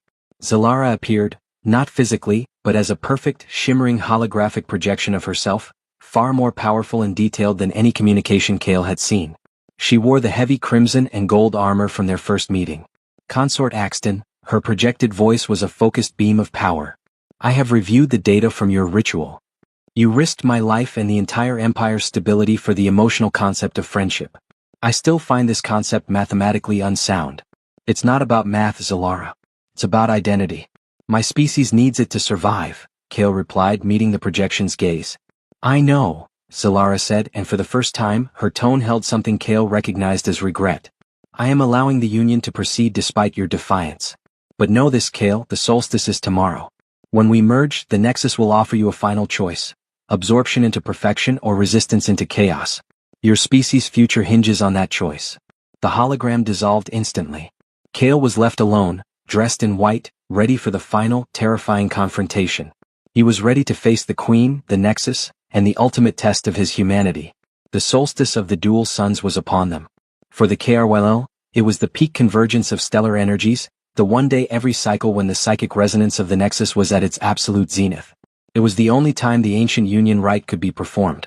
Kale, clad in the flowing white consort robes, was escorted through the Citadel's main thoroughfares. The security was immense, but this time it was a security of honor, not containment. Hundreds of KRLL courtiers lined the path, silent, their faces unreadable, but the sheer collective weight of their expectation pressed down on him. He was no longer just a captured pilot. He was the variable that might save or doom their queen. He was led into the Union Hall, a chamber that dwarfed the Hall of Tenets. It was a perfect sphere of living crystal, lit by the actual double light of the solstice filtering through the dome. The air here vibrated with raw, psychic power, thick and sweet like heavy perfume. In the center, suspended above a swirling vortex of deep violet energy, the physical manifestation of the Nexus, was a platform of polished obsidian. This was the altar where the union would take place. On the far side of the hall, at the entrance to the inner chambers, stood Queen Zalara. She was a terrifying vision of power, clad in ceremonial armor of deep crimson and gold that matched the thumbnail, her vast dark wings spread wide, catching the dual sunlight. She looked less like a ruler and more like an ancient god waiting for sacrifice. As Kale was nearing the obsidian platform, a voice, harsh and familiar, cut through the reverent silence. "Halt the consort." Kale stopped. He didn't need to turn to know who it was. Ambassador Riven. Despite being sentenced to the Chamber of Mending, Riven was here, dressed in rough, simple robes that signified his disgrace, but his face was set in a mask of vengeful determination. He was flanked by 2 KRLL guards, but they were his personal, disgraced loyalists, not the Queen's official detachment. Riven marched onto the floor, deliberately positioning himself between Kale and Zalara. "Your Majesty," Riven shouted, his voice echoing fiercely. "I was placed in the Chamber of Mending for political maneuvering, but I beg you, do not proceed with this farce." The human's chaos ritual was a lie. He used the edict to facilitate the escape of his accomplice, Pilot Zara. This is not loyalty, this is sabotage and treason. The hall erupted into a cacophony of shocked whispers. The courtiers knew the edict was issued, but the truth of Zara's extraction had been suppressed. Zalara, standing near the Nexus vortex, did not move. Her face remained cold and impassive, but Kale could feel her psychic attention focusing, sharp and dangerous. "Ambassador Riven," Zalara's voice boomed, amplified by the Nexus energy. "You defy an imperial edict and risk your very existence to interrupt the Solstice Union. Do you have proof of this sabotage?" Riven turned his gaze to Kale, his eyes burning with triumphant hatred. "I do." The human lied about his intentions. He claimed to prepare his mind, but he only prepared an escape route. This creature is incapable of the spiritual commitment required by the Nexus. He is a coward, and the Union will fail because of his fundamental disloyalty. Kale knew this was Riven's final, desperate gamble. If Kale denied the extraction, he would be lying to Zalara, breaking the precarious trust built on human chaos. If he admitted it, he proved Riven correct. He was a traitor. Kale stepped past Riven's flustered guards, approaching the disgraced ambassador until they were inches apart. Kale, though smaller, looked fiercely resolute. "Ambassador Riven," Kale said calmly, his voice ringing with a conviction Riven could never possess. "You call me a coward, but you are the one who tried to commit treason from the safety of a high-level audit. I, however, used my brief window of freedom to ensure the safety of my most trusted ally, a friend." Kale looked directly at Zalara, bypassing Riven completely. "Yes, Your Majesty. Pilot Zara has escaped. I facilitated her extraction. I am guilty of ensuring her freedom, just as you promised my entire species freedom in exchange for this union." The courtiers gasped. He had admitted his treason. "But this is not a sign of disloyalty to you," Kale continued, his voice rising, addressing the silent fear of the entire Carol Empire. "It is a sign of unbreakable loyalty to my own species' concept of honor. I gave my word to my friend. If I had broken that word, I would be a shallow, predictable liar, unfit for the Nexus. By honoring my commitment to my species' code, I prove that my chaos is pure, principled, and fiercely resistant to external influence. I'm not a coward, Riven. I am Kale Axton, the pilot who keeps his word, even when facing a god queen. I am the perfect anchor for your unstable Nexus." Kale's raw, passionate outburst, framed in the language of principle and strength the KRWL understood, silenced the hall completely. It wasn't logic, it was pure, unadulterated human conviction. Zalara finally moved. She lifted a hand, and the Nexus vortex beneath the platform intensified, throwing out tendrils of violet light. "Ambassador Riven," Zalara commanded, her voice lethal, "your political maneuver has failed. You questioned the consort's resolve. His response proves that his loyalty is not subservient but intrinsic. He is fit for the Union. You are not." With a simple, psychic command, the 2 loyalist guards flanking Riven suddenly turned on him. They restrained the furious ambassador, who was now screaming curses about the inevitable doom of the KRO. Zalara's final devastating command echoed through the hall. "Take Riven and his loyalists. Not to the Chamber of Mending but to the Voiding Chambers. His name and his essence shall be erased from the Nexus archives forever. He is no longer KRL." Riven's desperate, agonizing screams as he was dragged away were the final act of human KRYL political betrayal. Kale was left alone. He walked onto the obsidian platform, the swirling violet energy of the Nexus beneath his feet. He looked up at Zalara, who was now slowly descending to meet him. "You won the political duel, Kale Axton," Zalara stated, standing opposite him on the platform. The energy of the Nexus crackled around them. "Now face the true conflict. The Union rite begins." The obsidian platform felt cold and charged beneath Kale's bare feet. Opposite him, Queen Zalara was a terrifying vision of finality. She slowly removed her magnificent helmet and the heavy ceremonial armor, revealing a sleek, dark garment beneath that pulsed with an internal, faint amethyst light. Her dark, feathered wings folded back slightly, exposing the ritual scars on her shoulders, marks of previous Nexus integrations. She reached out, and her long three-fingered hand was only inches from Kale's. "This is it, Kale Axton," Zalara said, her voice dropping to a low, powerful frequency that vibrated in his bones. "The solstice peak is upon us. The Nexus is fully open. I will join my consciousness to yours. Do not fight the connection, it is necessary. You must only fight the absorption." Kale looked at her, then down at the swirling violet energy of the Nexus, which seemed to be beckoning him into a perfect, silent void. He thought of Zara, of the smell of oil, of the terrible joke. He focused on the chaos. "I understand, Zalara," Kale replied, meeting her gaze. "I'm ready to teach the Nexus how to be inefficient." Zalara nodded and her eyes closed. "Union." She reached out and pressed her forehead gently against Kale's. The moment of contact was not physical, it was a cosmic explosion of thought. Kale's mind was instantly flooded with a sensory overload beyond anything he had ever imagined. He didn't just see Zalara's memories, he experienced the collective consciousness of the KRLL Empire. He was instantly aware of 500 billion minds, thoughts, fears and ambitions, all flowing through Zalara. It was a wave of perfect logical cold power. He saw star charts, war strategies spanning millennia, the calculation of every planetary resource, the sorrow of a million absorbed species, and the deep, profound loneliness of the Queen herself, who had lived inside this silence for centuries. The Nexus wasn't trying to attack him, it was trying to assimilate him into its perfection. "Welcome, consort. Join the efficiency. Be perfected." The collective voice was a beautiful, compelling hum that promised peace and ultimate understanding. Kale felt his own mind, his memories of engine repairs, his sarcastic wit, his illogical loyalty to Zara, being instantly categorized by the Nexus. Category volatile. Category inefficient. Subcategory emotional. The pressure began to build, a gentle but irresistible force trying to smooth out the messy, unique contours of his personality. "Let go, Kale. It is logical. It is calm." Kale fought back with the only thing he had, unnecessary memory. He didn't think about his ship. He thought about the lyrics to a ridiculous human folk song about a space cowpoke. He deliberately ran the illogical off-key tune through his mind, forcing the Nexus's perfect system to process something utterly pointless. He forced himself to remember the exact shade of chipped blue paint on his old freighter's exterior, a meaningless detail. He recalled his father's nonsensical advice about how to fix a broken hyperdrive with chewing gum and spite. The Nexus recoiled slightly. Data is irrelevant. Irrelevant data is non-essential. Shed the non-essential." Kale could feel Zalara's individual mind, an island within the Nexus sea, responding. Her mind was curious. Her mind was fighting the collective's desire to categorize him. Kale reached out to the emotional core of Zalara, the part he had glimpsed in the Nexus chamber, and showed her the pure joy of his friend Zara's chaotic laughter, the relief of her escape, and the simple, illogical satisfaction of keeping his word to a friend. "This is human chaos, Nexus." Kale screamed mentally. "It is not a flaw. It is the power source. It is the unpredictable spark that your cold perfection lacks." The psychic feedback was instantaneous and excruciating. The Nexus tried to shunt his overwhelming illogical data stream out, and in doing so, it created a schism, a brief, agonizing crack in its own perfect structure. Zalara cried out silently. Kale felt her individual consciousness snap into focus.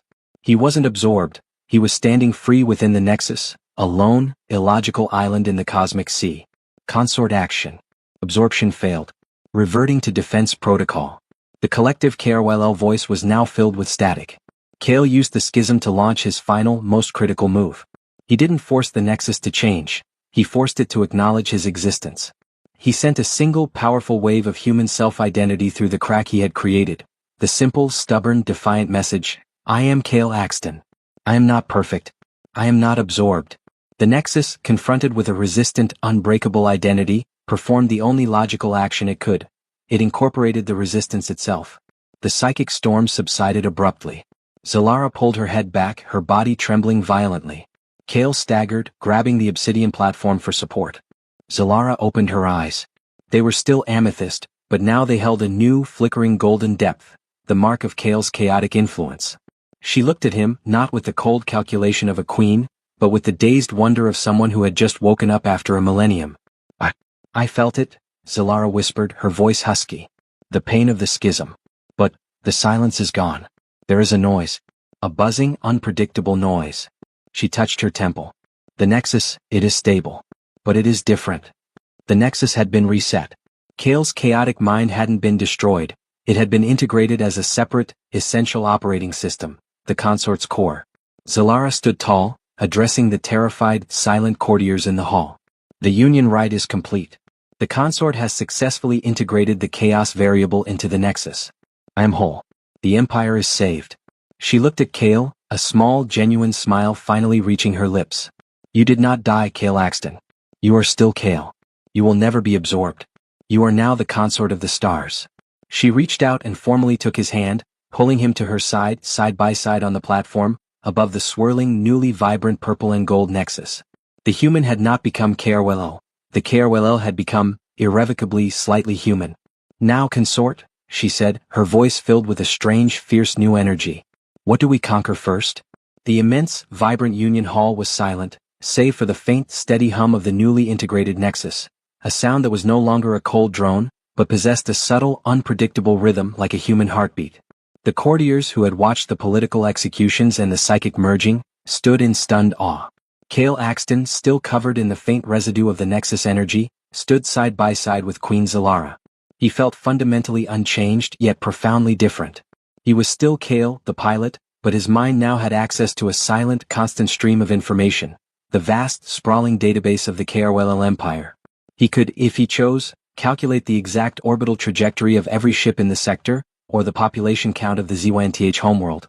But he chose instead to focus on the feeling of the heavy, shimmering silk robes on his skin, a physical anchor against the overwhelming influx of data.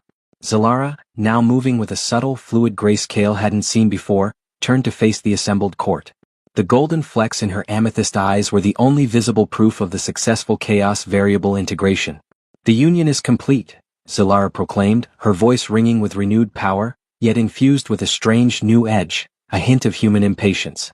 The Nexus is stable. The Empire endures. She then turned to Kale, and her next command was the political thunderclap that finalized Kale's victory. Consort of the Stars, Kale Axton will now take his seat, Zalara announced, and a previously unnoticed, smaller platform ascended next to her throne. His chaotic yet loyal integration has proven the need for new non-Kerwellel perspectives on the Imperial Council. She looked directly at the council leader, an elderly Kerwellel who had silently supported Riven. Effective immediately, the human species is granted a permanent Imperial Embassy seat. This embassy will be established immediately in the Citadel and will be represented by Pilot Zara, the consort's most trusted agent, upon her return. The hall erupted into chaos, but this time, Zalara let it happen, a new form of controlled chaos Kale had introduced into her rulership. Humanity had jumped from being a target of annihilation to holding a permanent, powerful diplomatic seat in the Kerwellel Empire, all because of a joke and an act of loyalty. Later that evening, Kale found himself in Zalara's Nexus chamber, now his chamber as well. He was no longer a captive but a partner. The room felt less empty, the view of the galaxy less lonely. Zalara stood by the crystalline viewport, her dark robes falling around her. She looked exhausted but serene. The political maneuvering was necessary, Kale, Zalara said, not turning, but speaking directly into his mind via their new, established psychic link. The courtiers will despise your presence, but they cannot defy the Nexus. And I needed to honor your trust. Zara will return as an ambassador. Your species is safe. Zara's not a diplomat, Zalara. She's a freight pilot with a chip on her shoulder, Kale replied, settling into a comfortable chair. She's going to be excellent at making your council uncomfortable. And that, I suspect, is exactly what you want. Zalara finally turned, a genuine, powerful smile gracing her lips, a smile that now held a hint of mischievousness. I do. The sheer predictability of their protocols was suffocating. But you, Kale Axton, you are the perfect antidote. She walked towards him, her immense form casting a comforting shadow. The Nexus is buzzing with your presence. It's unsettling, but exhilarating. For the first time, I feel unpredictable. I have a full logical strategy for the next 10 millennia, yet I feel a sudden, illogical urge to change my mind. Kale knew this was her attempt at intimacy KRL style. That's the human chaos working. It means you're healing. Perhaps, Zalara mused, reaching out and gently touching his face, her touch now less cold, more curious. But now the real work begins, consort. The other major galactic powers, the Sarkhan Imperium and the Jaldan Combine, they see the Citadel's instability. Riven's whispers reached them. They will test the strength of the new nexus. She looked out at the galaxy, her eyes fiercely resolute. They will see my union with a human as a weakness. We must prove it is our greatest strength. We must show them that chaos is the ultimate weapon. So, the joke is over? Kale asked, a wry smile touching his lips. The joke, Zalara affirmed, a dangerous glint in her eyes, has just become the Imperial mandate. Now tell me, consort of the stars, your first illogical idea for planetary defense. What do we do with a fleet built entirely on efficiency and predictability? Kale leaned forward, his pilot's mind already churning with schemes. We paint them bright pink, Zalara. And we install cheap non-KRYLL fusion drives on all of them. Pure chaos. They'll never see us coming. Zalara stared at him for a long silent moment, processing the utter ridiculousness of the suggestion. Then a low, powerful rumble of genuine laughter escaped her, a sound Kale had never thought possible. Pink it is, consort. Pink it is. The KRYLL Citadel had undergone a subtle but significant transformation. The deep, resonating hum of the Nexus was now accompanied by the faint, almost unheard, unpredictable rhythm Kale had introduced. KRYLL courtiers moved with the same formality, yet their internal logic engines were struggling to process the presence of the consort of the stars, a human who made bad jokes and dressed in the sacred white robes. 3 cycles after the Union Rite, pilot Zara returned, not in her battered freighter, but in a small, sleek diplomatic transport provided by the human authority. She landed at the Citadel's main port, clad in a crisp, professionally tailored human diplomatic suit that looked ridiculously formal next to her usual grease-stained jacket. Kale, accompanied by Queen Zalara, met her at the landing bay. Zalara was majestic, wearing a simple but imposing dark ceremonial cloak, while Kale stood beside her, radiating the comfortable, easy confidence of a man who had successfully gambled his existence and won. The reunion was witnessed by a small, silent detachment of KRYL security and the newly appointed council leader, a nervous, low-ranking KRYL promoted specifically for his predictable loyalty. Zara stepped off the ramp, her eyes wide with a mixture of relief, anger, and utter disbelief. She marched straight up to Kale, bypassing the silent queen. You absolute psychotic idiot.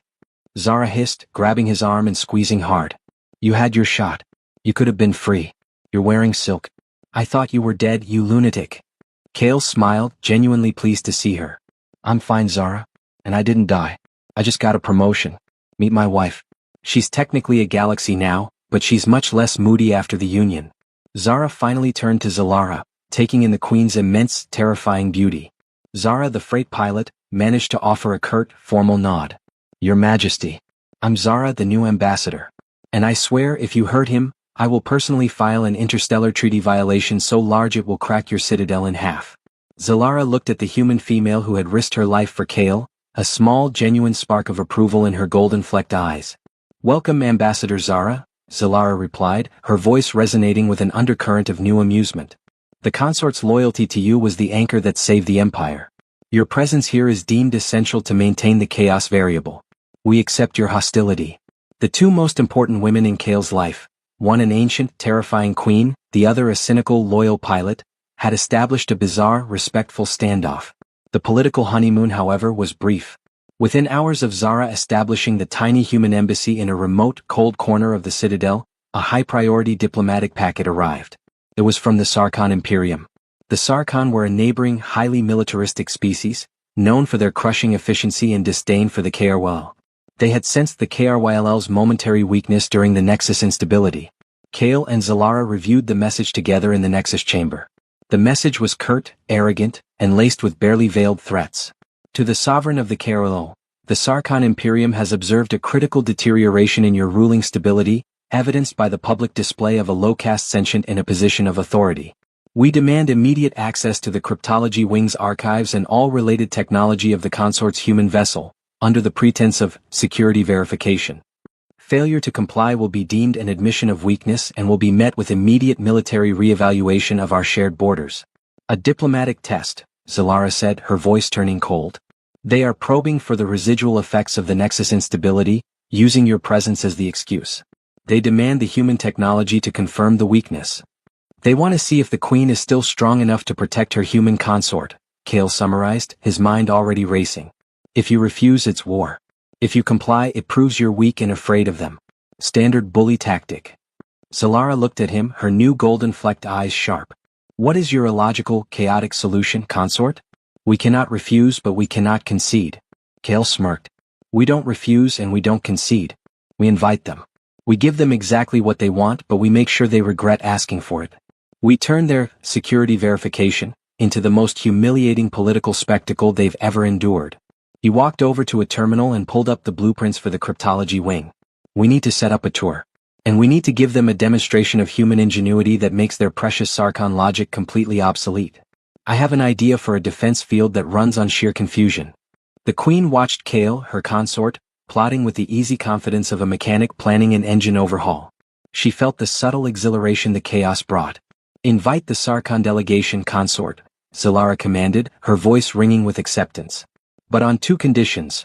1, the demonstration will be performed by the human ambassador, Zara.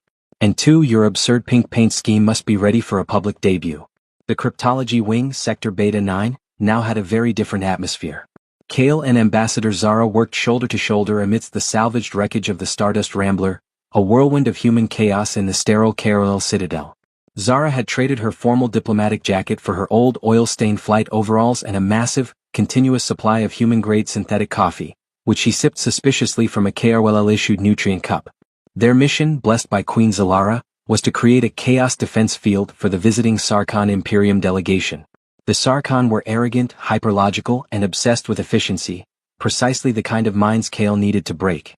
All right, Kale, walk me through this insanity one more time, Zara said, soldering a volatile capacitor array onto a repurposed KRLL data processor. We're not building a shield. We're building an existential panic attack. Exactly, Ambassador, Kale replied, carefully connecting 2 highly unstable, mismatched KRLL power cells. The Sarkhan will scan the sector. They expect to find a massive, perfectly calculated KRLL shield generator. Instead, we're going to give them a defensive system that is logically impossible. Kale's idea centered on the remaining electronic components of the Rambler and his knowledge of the KRLL power system's flaws. He was building a field that would generate contradictory data for the Sarkhan scanners. Step 1, the visual paradox. Kale used the Citadel's internal maintenance drones to paint the entire exterior of Sector Beta 9 a garish, high-visibility neon pink. This was Zalara's contribution, meant to clash with the Sarkhan's black, efficient aesthetic. Step 2, the energy paradox. Kale and Zara wired the cryptology wing's main power conduits to the Rambler's auxiliary fusion drive, a small, inefficient human engine. When the Sarkhan scanned the sector for power, their instruments would register energy output 10 times higher than the KRLL's main reactor, yet the source would be identified as a tiny, decades-old human engine running on inferior fuel. Energy output doesn't match source. Step 3, the temporal paradox. Using the remnants of his emergency beacon and Zara's coding skills, Kale created a data loop designed to project a ghost image. When the Sarkhan scanned for fleet defense deployment, their scanners would simultaneously register 1. A fully armed, enormous KRYL battlecruiser currently orbiting the planet. 2. The same cruiser being dismantled in a scrap yard on the other side of the sector. 3. The cruiser being constructed in the future at an orbital drydock. Simultaneous presence in 3 illogical temporal states. It's beautiful, Zara muttered, stepping back to admire their handiwork, a messy array of human wires, KRL metal, and flickering, illogical energy. Their analytical systems are going to redline from the sheer cognitive dissonance. Suddenly the internal comm crackled to life. It was Zalara. Consort. Ambassador. The Sarkhan delegation has arrived in the outer system. The head delegate, General Vax, is renowned for his cold, unyielding logic. He will attempt to break the diplomatic pretense. Perfect, Kale grinned, wiping oil off his forehead. We'll give him plenty of data to chew on. There is one more requirement, Consort, Solara continued, a hint of steel in her psychic tone. General Vax has demanded an apology for the public insult of a human consort. I have prepared a speech. You will deliver it. Kale's smile faded. An apology? Zalara, that defeats the whole purpose of the chaos variable. We can't show weakness. You will not show weakness, Kale, Zalara corrected, her psychic tone softening slightly. You will deliver an apology so profound, so absolute in its compliance to Sarkhan logic, that it will be an act of defiance in itself. Trust my strategy. The logic of the apology must lead Vax directly into our trap. Kale understood. He had to use the Sarkhan's rigid, formal logic against them. He had to appear to submit only to unleash the chaos. Understood, Your Majesty. Zara, make sure the pink paint is gleaming. I've got an apology to write. The cryptology wing was ready. Its exterior, now painted a dazzling, aggressive neon pink, glowed under the Citadel's artificial lights, a deliberate, glaring insult to every principle of efficient, black-clad Sarkhan architecture. The KRYL courtiers who had gathered in the observation deck shifted nervously. They could barely tolerate the human consort, let alone the garish color scheme he had inflicted upon the Citadel. The Sarkhan delegation, led by General Vax, entered the observation deck.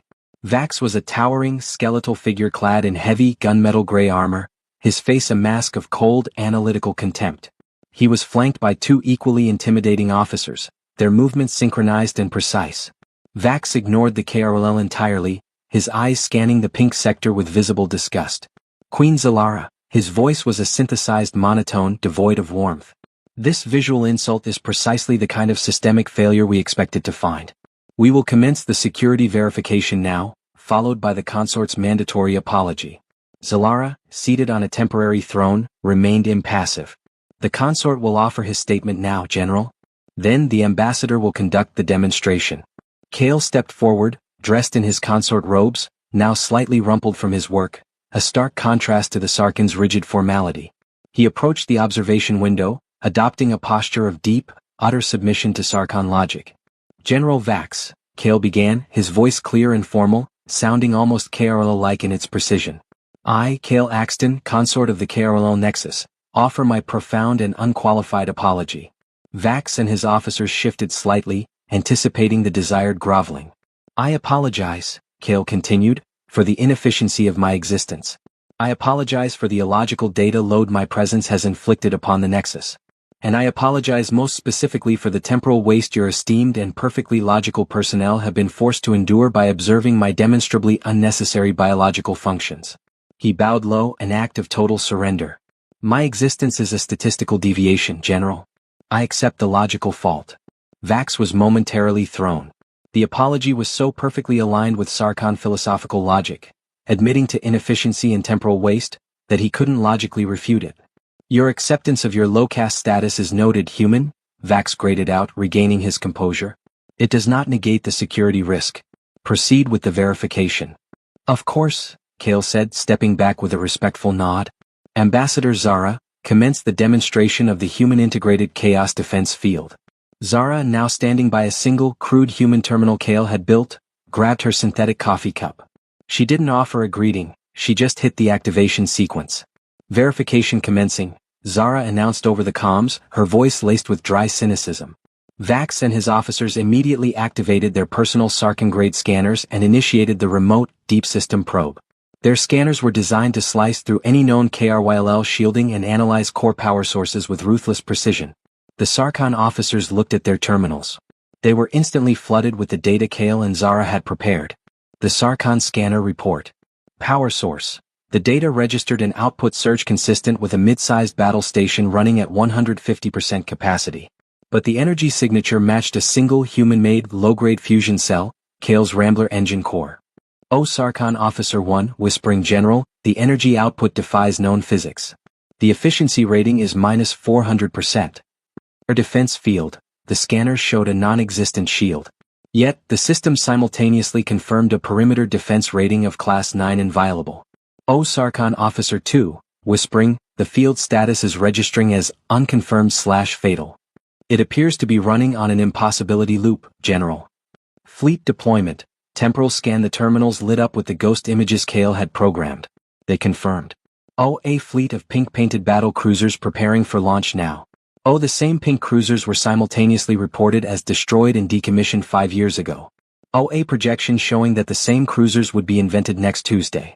General Vax's face, which was usually a study in cold control, began to twitch. His analytical systems were screaming in error. The defense matrix was presenting flawless, verified data that was, by definition, logically unsound. What is this statistical anomaly? Vax demanded, his synthesized voice cracking with confusion. This is not a shield. This is malfunctioning data. Precisely, General, Kale interjected, his voice calm. It is the chaos defense field. It is the byproduct of integrating illogical human thought with KRYLL power. It is designed to be unsolvable by purely analytical systems like yours. Zara leaned into her comms. Our defense strategy is based on uncertainty. You can't predict what you can't categorize. You can't defeat what you can't understand. If you attack, your targeting computers will receive 100 different, equally true answers about where the pink fleet is. Your logic will crash before the fusion drives even start. Vax stared at the glowing pink sector, then at the calm human Kale. The humiliation was absolute. He had come to expose weakness, and instead, his rigid, superior logic had been utterly defeated by meaningless pink paint and illogical data. Vax slammed his armored fist onto the console. This is an act of psychological warfare. We reject this verification. The verification is complete, General, Zalara stated, her golden-flecked eyes glittering. The Nexus is stable and our defense is unbreakable by conventional means.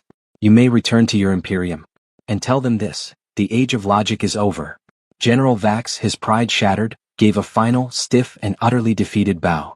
He and his officers retreated, their precision ruined by the psychological shock of the chaos defense field.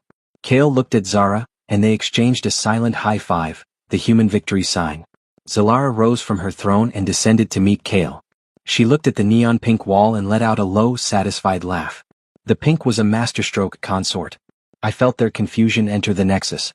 It was surprisingly satisfying. The Citadel was still buzzing from the successful humiliation of General Vax. The neon pink sector had become a symbol of defiance, and the courtiers, though still deeply uncomfortable, were now viewing Kale with grudging respect. The chaos variable was working. However, the galaxy's second major power, the Jaldan Combine, didn't bother with theatrical military probes.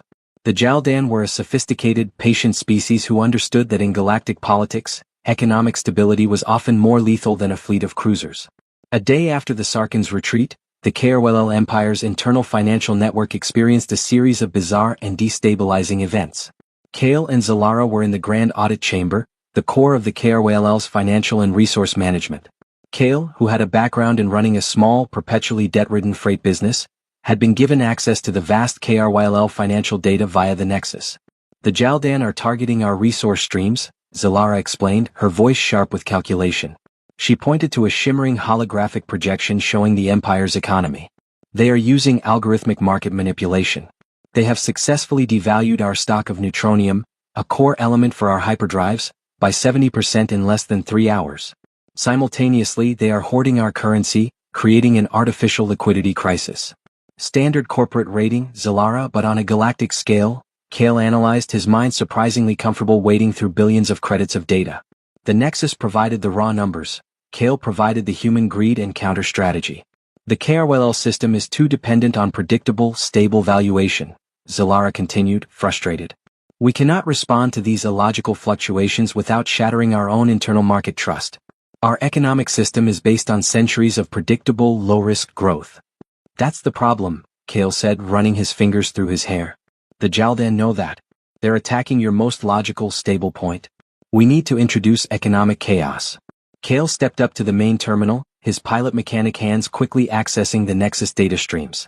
Your Majesty, I need you to bypass all traditional market regulations and grant me temporary, absolute control over the entire KRLL Treasury's liquid currency and neutronium stock. Zalara, ever the risk-taker when facing certain defeat, didn't hesitate. Granted, consort. The fate of the Imperial Treasury is now in the hands of human insolvency management.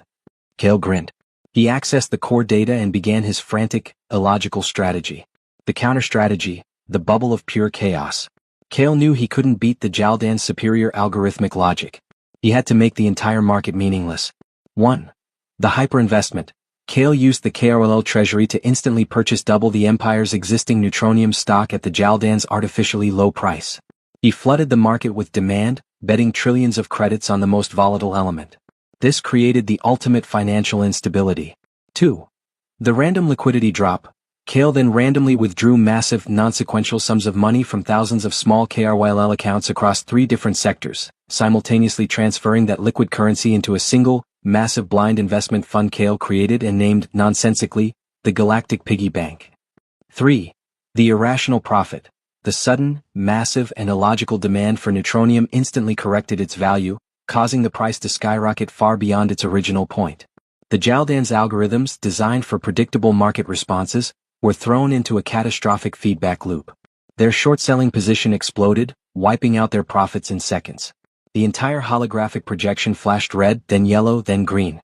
The neutronium price had not only recovered, but was now trending at a 500% illogical profit. The Jaldan had lost billions. The Nexus reports catastrophic algorithmic failure on the Jaldan's main trading platform, Zalara stated, her voice tinged with amazement. How did you predict that trajectory? The data was random. I didn't predict it, Zalara, Kale explained, leaning back, exhausted but triumphant. I just created so much noise and illogical risk that their perfect algorithms couldn't process it. They assumed predictable, risk-averse KRYLL trading. I gave them pure, terrifying human gambling instinct. When the price started to climb, their system was hardwired to sell. But I had created a neutronium demand that was functionally infinite, so they had to buy, which only drove the price up more. It was a self-destruct mechanism fueled by their own logic. The victory was immediate and absolute. The Jaldan Combine not only withdrew their financial attack but sent a hasty, cryptic message. The KRYLL market is now deemed structurally unsound and illogical. We will not engage. Kale had saved the KRYLL empire from economic collapse using the precise financial recklessness that had once nearly ruined his small freight business. Zalara looked at the immense, chaotic financial report, then at Kale. Consort, you have saved the empire twice in 2 days. The Nexus is buzzing with new economic possibilities, all of them terrifying. I believe your gambling instinct is a necessary component of our new economy. The Citadel was celebrating. The economic triumph over the Jaldan Combine had instilled a new, grudging confidence in the KRYLL court. They had survived war, political treason, and now financial sabotage, all thanks to the Consort of the Stars and his unpredictable methods. But in the private Nexus chamber, Kale noticed the subtle, unnerving side effects of his chaos integration. He found Queen Zalara pacing the chamber, her movements sharp and agitated. The golden flecks in her eyes were no longer a pleasant curiosity. They were flaring with erratic, powerful energy. The Nexus is too loud, Kale, Zalara confessed, her voice strained. Before you, it was a silent, cold pool of data. Now it is a roaring storm of possibilities. Every decision has 100 equally logical, yet contradictory outcomes. I find myself experiencing impatience. Kale, who was used to dealing with his own chaotic emotions, felt a chill.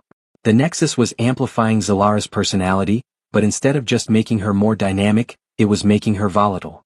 The constant flood of new, unpredictable data, human chaos, was overloading her KRYLL serenity. Impatience is a human trait, Zalara.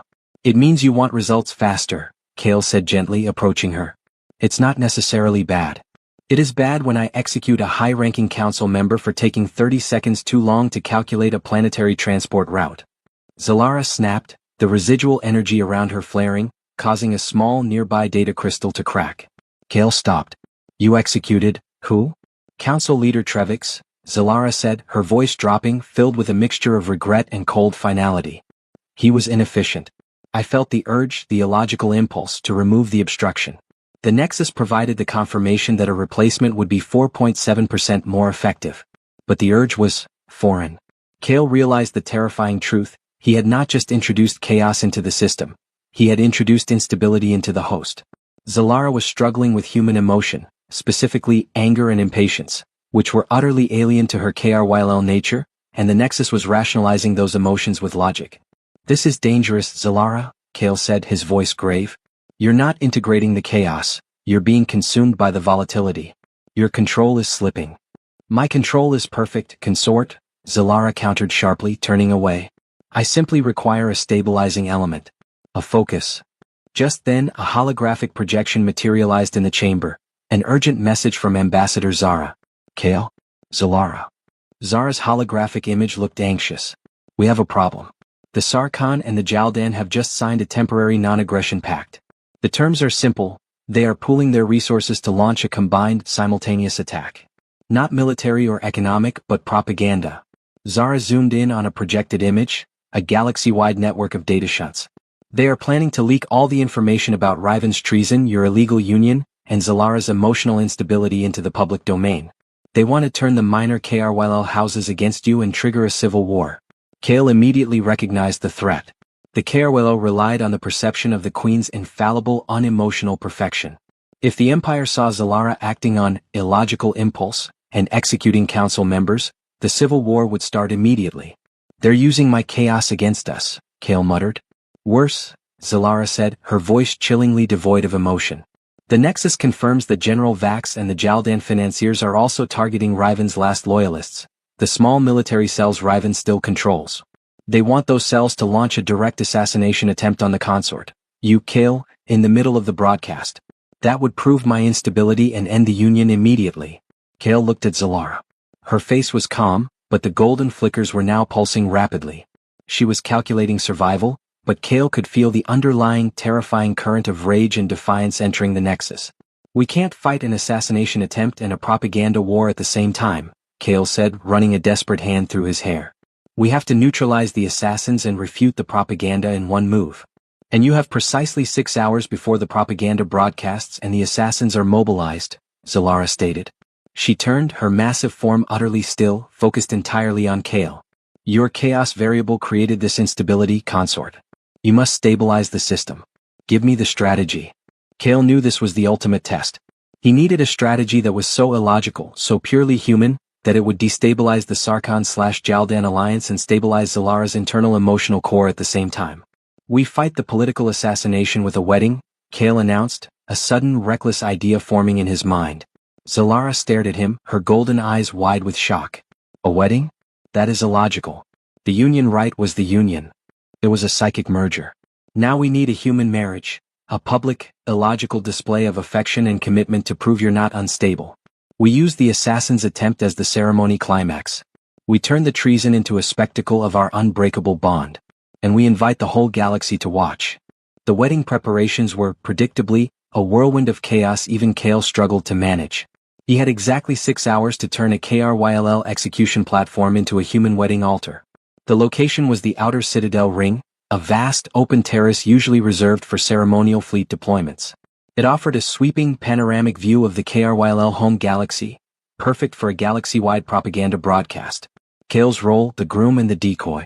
Kale directed the Citadel's engineering drones to install a series of highly sensitive, non-KRYLL seismic sensors near the staging area. He knew Riven's loyalist assassins would try to attack from below, through the maintenance ducts, or from the perimeter walls, predictable military infiltration points. The seismic sensors were Kale's early warning system. He also had a crucial element for his trap of loyalty, the wedding ring. Kale pulled out a piece of charred, salvaged metal from the Stardust Rambler's engine core, the part that represented his freedom. He fashioned a rough, simple band. "This is the human tradition, Zalara," Kale explained telepathically to the Queen, who was observing the chaos from the Nexus chamber. "We exchange symbols of commitment. This is a piece of my old ship. It represents irrevocable attachment to my chaotic independence." Zalara's response: calculated compliance. Zalara, despite her internal agitation, maintained perfect public composure. She commanded the KRWL court to prepare a wedding edict, a formal decree justifying the illogical ceremony as a necessary ritual of stabilizing affection, required by the consort's unique biology. She accepted the ring without question, acknowledging its symbolic power. Zara's role: security and propaganda chief. Ambassador Zara was in her element. Clad in her overalls, she set up a command center in the Outer Ring's guard tower, turning the security room into a human media hub. "Okay, Your Majesty, Kale." Zara's voice crackled over the comms, amplified by the psychic link. "The Sarkhan/Jaldan propaganda is starting to hit the Outer Rim networks now. It's all about Queen volatility and Riven's treason. The key is timing. We need our counter-broadcast to hit them at the peak of the assassination attempt." Zara had prepared the counter-propaganda, a broadcast feed featuring a soft focus loop of Kale and Zalara standing together, overlaid with Kale's own voice delivering a simple human message: "Love is illogical, but it's the only thing that's ever saved anyone." Pure human sentiment, designed to confuse the hyperlogical rival powers. The solstice lights were beginning to fade, casting long crimson shadows across the citadel. Caruelo courtiers were forced to attend, standing in rigid rows, utterly bewildered by the human ceremony. Kale stood on the altar platform, his heart pounding. Zalara, in a simple shimmering dark gown, a concession to human ritual, descended majestically to meet him. The propaganda broadcast from the Sarkhan/Jaldan network hit the Citadel's internal screens, a loud, scathing analysis of Zalara's erratic leadership. Kale ignored it. He focused on Zalara taking her hand. He began the human vows, improvising his own version of consort commitment. Zalara, queen of the Carol nexus of the Empire, Kale began, his voice amplified across the Citadel and the galactic broadcast. I take this ring not as a symbol of subjugation but as a promise.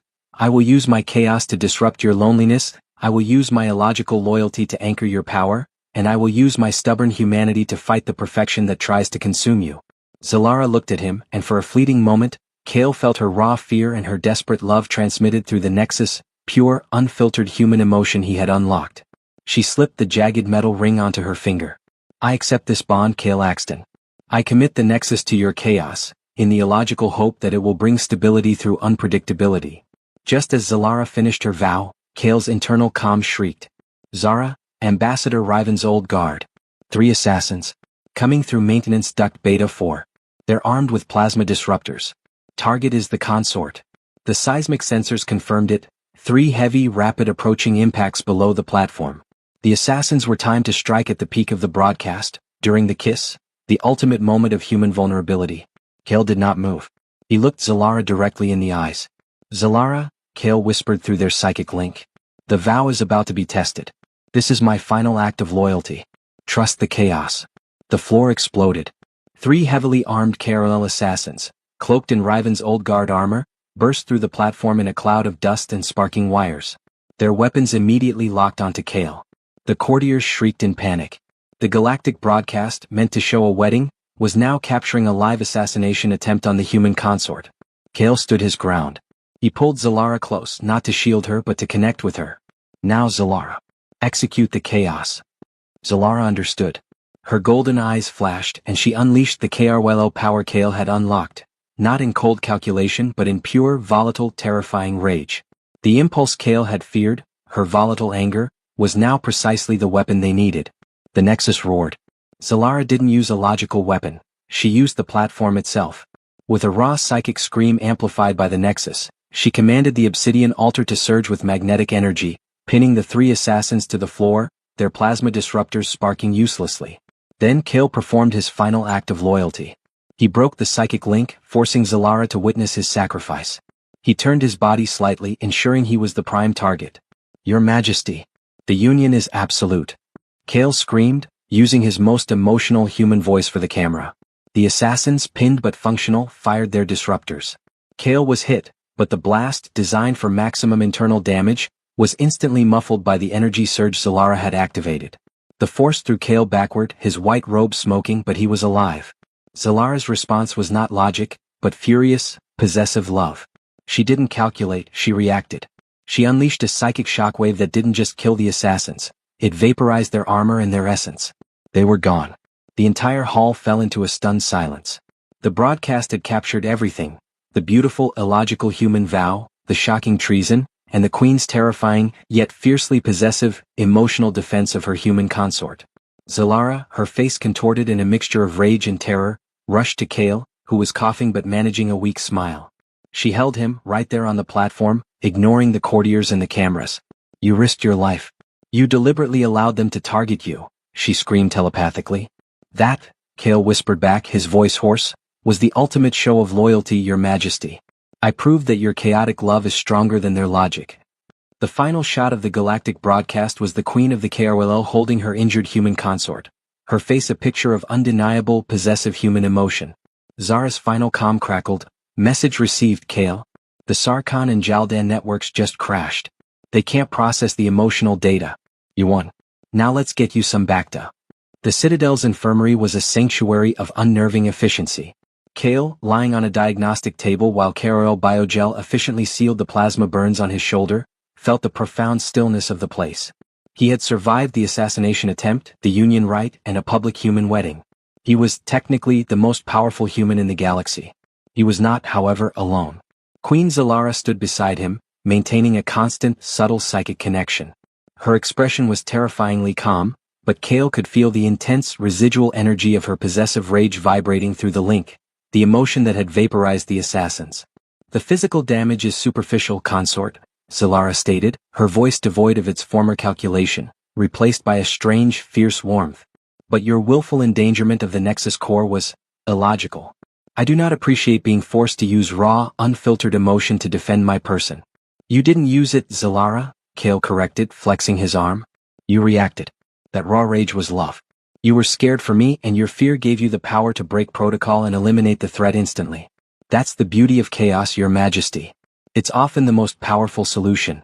Zalara looked at him and the golden flickers in her eyes settled into a steady, intense glow. Then my love is a weapon, consort. And I intend to use it. Kale felt a chill that transcended the cool infirmary air. Zalara's instability had not disappeared, it had focused. The chaotic emotional core he had integrated now made her foreign policy relentlessly aggressive. She had tasted the power of reaction and she liked it. Suddenly, Ambassador Zara burst into the room, her diplomatic uniform rumpled, but her eyes bright with urgency. Kale, Zalara. The Sarkhan and the Jaldan Combine have responded to the wedding broadcast, Zara said, pulling up a holographic projection. The propaganda war is over. Your emotional display broke their data models. But now, the Sarkhan are mobilizing their invasion fleet towards the Outer Rim, and the Jaldan are funding a massive insurgency on 3 of your core resource planets. Zara looked from the injured consort to the intensely calm queen. They see the emotional display not as strength, but as a final warning. They're coming for us. The galaxy war is about to start. Zalara's reaction was instantaneous and terrifying. She didn't calculate defense, she calculated annihilation. Consort, the Nexus provides the optimal strategy, Zalara said, her voice chillingly efficient. The Sarkhan rely on their flagship, the logical might, for command and control. I will use the full power of the Nexus to disable its core drive instantly. We will then target the Sarkhan home world, forcing their entire fleet to retreat. And the Jaldan insurgency? Kale asked. We bombed the 3 resource planets from orbit, Zalara replied simply. The economic loss is negligible compared to the political gain. We set an example of zero tolerance for destabilization. Kale stared at her. Wait, Zalara. We can't just destroy planets. That's not chaos, that's just a galactic war crime. We're supposed to be changing the Empire, not turning it into a hyper-efficient monster. You taught me that swift, decisive reaction is powerful, consort, Zalara countered, her voice taking on a dangerous edge. This is the most efficient, logical application of that power. It prevents a longer, more devastating war. Kale realized Zalara was trapped in a new, terrifying feedback loop. Human emotion, rage/possessiveness, plus KRLL logic, maximum efficiency, equals extreme aggression. His integration had made her more decisive, but also more ruthless. Zalara, you can't start a galactic war with an emotional impulse, Kale pleaded, sitting up. We need a solution that is unpredictable but not genocidal. We need to break the Sarkhan and the Jaldan without losing our moral high ground. Kale looked at Zara, who nodded, understanding the stakes. They had to use humanity's core strength, diplomacy, subterfuge and sheer audacity, to solve the problem Zalara's new nature had created. Your Majesty, I have a different plan, Kale said, meeting her gaze, his voice firm. We don't disable the Sarkhan flagship, we hijack it. And we don't bomb the Jaldan planets, we turn the insurgency into an unpredictable asset. Hijack their flagship? That is reckless, Zalara stated. It's chaos, Zalara, Kale corrected. And it's the only way to stop you from starting a galactic war. Trust the chaos, consort of the stars. The operation was named Operation Pink Elephant by Kale, illogical, memorable, and utterly chaotic. The objective: infiltrate and seize the Sarkhan flagship, the logical might currently leading the invasion fleet towards the KRYL Outer Rim. The plan relied on the chaos variable in the Nexus.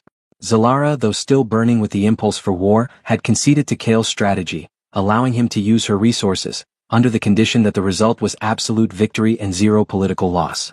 Kale and Ambassador Zara were launched in a small KRYL stealth drone, modified with human thrusters for unpredictable maneuvering. Zalara remained in the Citadel, using the Nexus as their command hub and psychic bridge. Phase 1, the distraction. As the drone approached the logical might, Kale initiated the distraction. He didn't use missiles or electronic warfare. Instead, he forced the KRYL comms network to broadcast a single looping message towards the Sarkhan fleet. The entire 3-mile-long KRYL fleet had been painted neon pink. The Sarkhan fleet's high-ranking officers, rigid in their black and gray aesthetic, instantly began calculating the logistical and morale impact of such an absurd color scheme. It caused a massive, self-inflicted communications jam as the Sarkhan command structure tried to logically process the visual offense. General Vax is losing his mind trying to confirm the paint job, Zara reported, piloting the drone through the confusion. We have a 3-minute window before they regain logical control. Phase 2, Nexus Insertion. The logical might was protected by a thick psychic dampening shield, impenetrable to KRYL technology. But Kale had the consort's core. Kale, focusing intensely, extended his consciousness through the Nexus. He didn't try to hack the Sarkhan systems. He searched for the human-level irrationality that existed even in the most logical species, the petty boredom of the lower-deck Sarkhan engineers. Zalara, I need you to find the exact moment the Sarkhan chief engineer takes his mandatory nutrient break. I need the memory of his favorite, illogical personal data file. Zalara, accessing the KRYL database of Sarkhan cultural flaws, instantly found the data. The chief engineer, designated Unit 819, possesses a recurring, illogical fantasy of collecting ornamental, non-functional antique KRYL spoons. He has a weakness for the third utility hatch on the main drive core, which he uses for covert food deliveries. Kale used this illogical data point, sending a tiny, personalized psychic pulse towards Unit 819's mind. A subliminal urge that was not a threat, but a temptation. Go to the third utility hatch. There's a spoon there. A rare one. Unit 819, overwhelmed by the sudden, inexplicable impulse, abandoned his post for a crucial 60 seconds, leaving the third utility hatch momentarily unlocked. Zara's drone, precisely piloted, slammed itself onto the hull near the unlocked hatch. Phase 3, the hijack. Kale and Zara breached the flagship. They fought through small, localized Sarkhan patrols, but their objective wasn't the bridge, it was the command and control core C2C. They reached the C2C, a massive humming crystal array that controlled the fleet's trajectory and communication. We don't have time to rewrite the core programming, Kale told Zara, pulling out his battered human toolkit. We're not changing their logic, we're giving it a new, irreversible destination. Kale's plan was to use the Sarkhan's own rigid command structure against them. He wired his own modified comm unit directly into the C2CS trajectory matrix. He then accessed the Sarkhan fleet's public targeting protocol, the Jaldan Combine's primary orbital defense hub. Kale initiated a phantom command, sent from the flagship's C2C, that was perfectly logical in its formation but utterly illogical in its execution. The message was simple: due to immediate catastrophic KRYL aggression, Pink Fleet, all forces must divert to a full-scale assault on the Jaldan Combine to secure new, stable resource corridors. The Sarkhan command system, programmed for immediate, logical compliance from its superior C2C, accepted the self-destruct sequence. On the bridge of the logical might, General Vax, who had just solved the pink paint dilemma, watched in stunned silence as his entire invasion fleet instantly shifted trajectory and locked on a course for the Jaldan Combine. Phase 4, the ultimate blackmail. Kale and Zara retreated into the drone just as the Sarkhan command realized the deception. Kale sent a final, powerful psychic message, not to Zalara, but to the Jaldan Combine's central authority. Your forces are about to be attacked by the Sarkhan Imperium's full fleet. Their flagship, the Logical Might, is currently initiating the attack. But I, Consort Kale Axton, have the master command codes to stop the attack. You have 1 hour to dismantle your 3 active insurrections on KRYL planets and publicly disavow the Sarkhan alliance. Fail, and the Sarkhan fleet will wipe out your defense hub in exactly 87 minutes. Kale returned to the Citadel, exhausted but triumphant. He had diverted the Sarkhan invasion and created the ultimate tool of political blackmail against the Jaldan, a scenario neither rival power could have logically predicted. Zalara met them in the Nexus chamber, her face radiant with a cold, fierce pride. The Sarkhan fleet is engaging the Jaldan in the Beta Quadrant, Zalara stated, her voice full of satisfaction. The Jaldan accepted your terms instantly. The insurrections are folding. You have averted a galactic war and simultaneously disabled our 2 greatest enemies, Consort. You have achieved absolute victory. She looked at Kale, her golden eyes blazing with affection. Now Kale. We must plan the legacy of our new, chaotic empire. We conquer the galaxy with the illogical power of a stable, married couple. The Citadel hummed with a quiet, confident energy. The Sarkhan Imperium was now entangled in a desperate, illogical war with the Jaldan Combine, both powers crippled by their inability to predict the KRYL's new chaotic diplomacy. The threat of galactic war had been neutralized not by a fleet, but by a human pilot's recklessness and a queen's love. Kale Axton, the consort of the stars, stood with Queen Zalara on the highest spire of the Citadel. The sky was clear, and the distant dual light of the KRYL solstice illuminated the vast pink-painted fleet parked in orbit, a permanent, mocking reminder to the galaxy that the age of logic was over. Zalara, now fully accustomed to the chaos variable, was serene. The golden flecks in her eyes were stable, and her mind, Kale could sense, had found a new, dynamic equilibrium. She was still Carewell, still magnificent, but she was now capable of both cold calculation and warm, possessive devotion. The Empire is stable, consort, Zalara stated, her voice holding the easy confidence of a ruler who had just solved a multi-millennial crisis. The Nexus reports a permanent, beneficial deviation in our core logic. We are stronger, more adaptable, and surprisingly, happier. Happiness is illogical, Your Majesty, Kale teased, leaning against the railing. Perhaps, Zalara conceded, a small, genuine smile touching her lips. But mathematically, it promotes internal stability and unexpected creativity. A valuable asset. Kale looked out at the galaxy. His journey, from accidental proposal to essential political partner, was complete. He had saved his species, established them as a key player, and most importantly saved the woman he had grown to love, even if she was an ancient, terrifying, logic-driven queen. The final element of their new world was realized in the small, bustling office established for the human embassy. Ambassador Zara, dressed in her slightly less rumpled diplomatic suit, was now a permanent fixture in the KRL court. She had just finished a highly aggressive negotiation with the surviving members of the KRL Council. Zara joined Kale and Zalara on the spire. Final updates, Your Majesties, Zara reported, presenting a holographic display of the newly signed treaties. The Jaldan paid the penalty for the insurrections and formally recognized the KRL Human Union. The Sarkhan are still too busy shooting at the Jaldan to notice the Pink Fleet. She then looked directly at Kale, her loyalty shining through the official title. And the human authority back home? They've accepted the Imperial Embassy seat. They're calling you a hero. You secured permanent peace and representation for our species without firing a single shot. It's easier to win when your wife can read your enemy's mind, Kale admitted. What's the long-term plan, Ambassador? The long-term plan, Zara said, a dry smirk on her face, is for humanity to use the Citadel as a permanent interstellar hub. We introduce our culture, our art, our music, our illogical concepts like vacations and reality television, into the Nexus.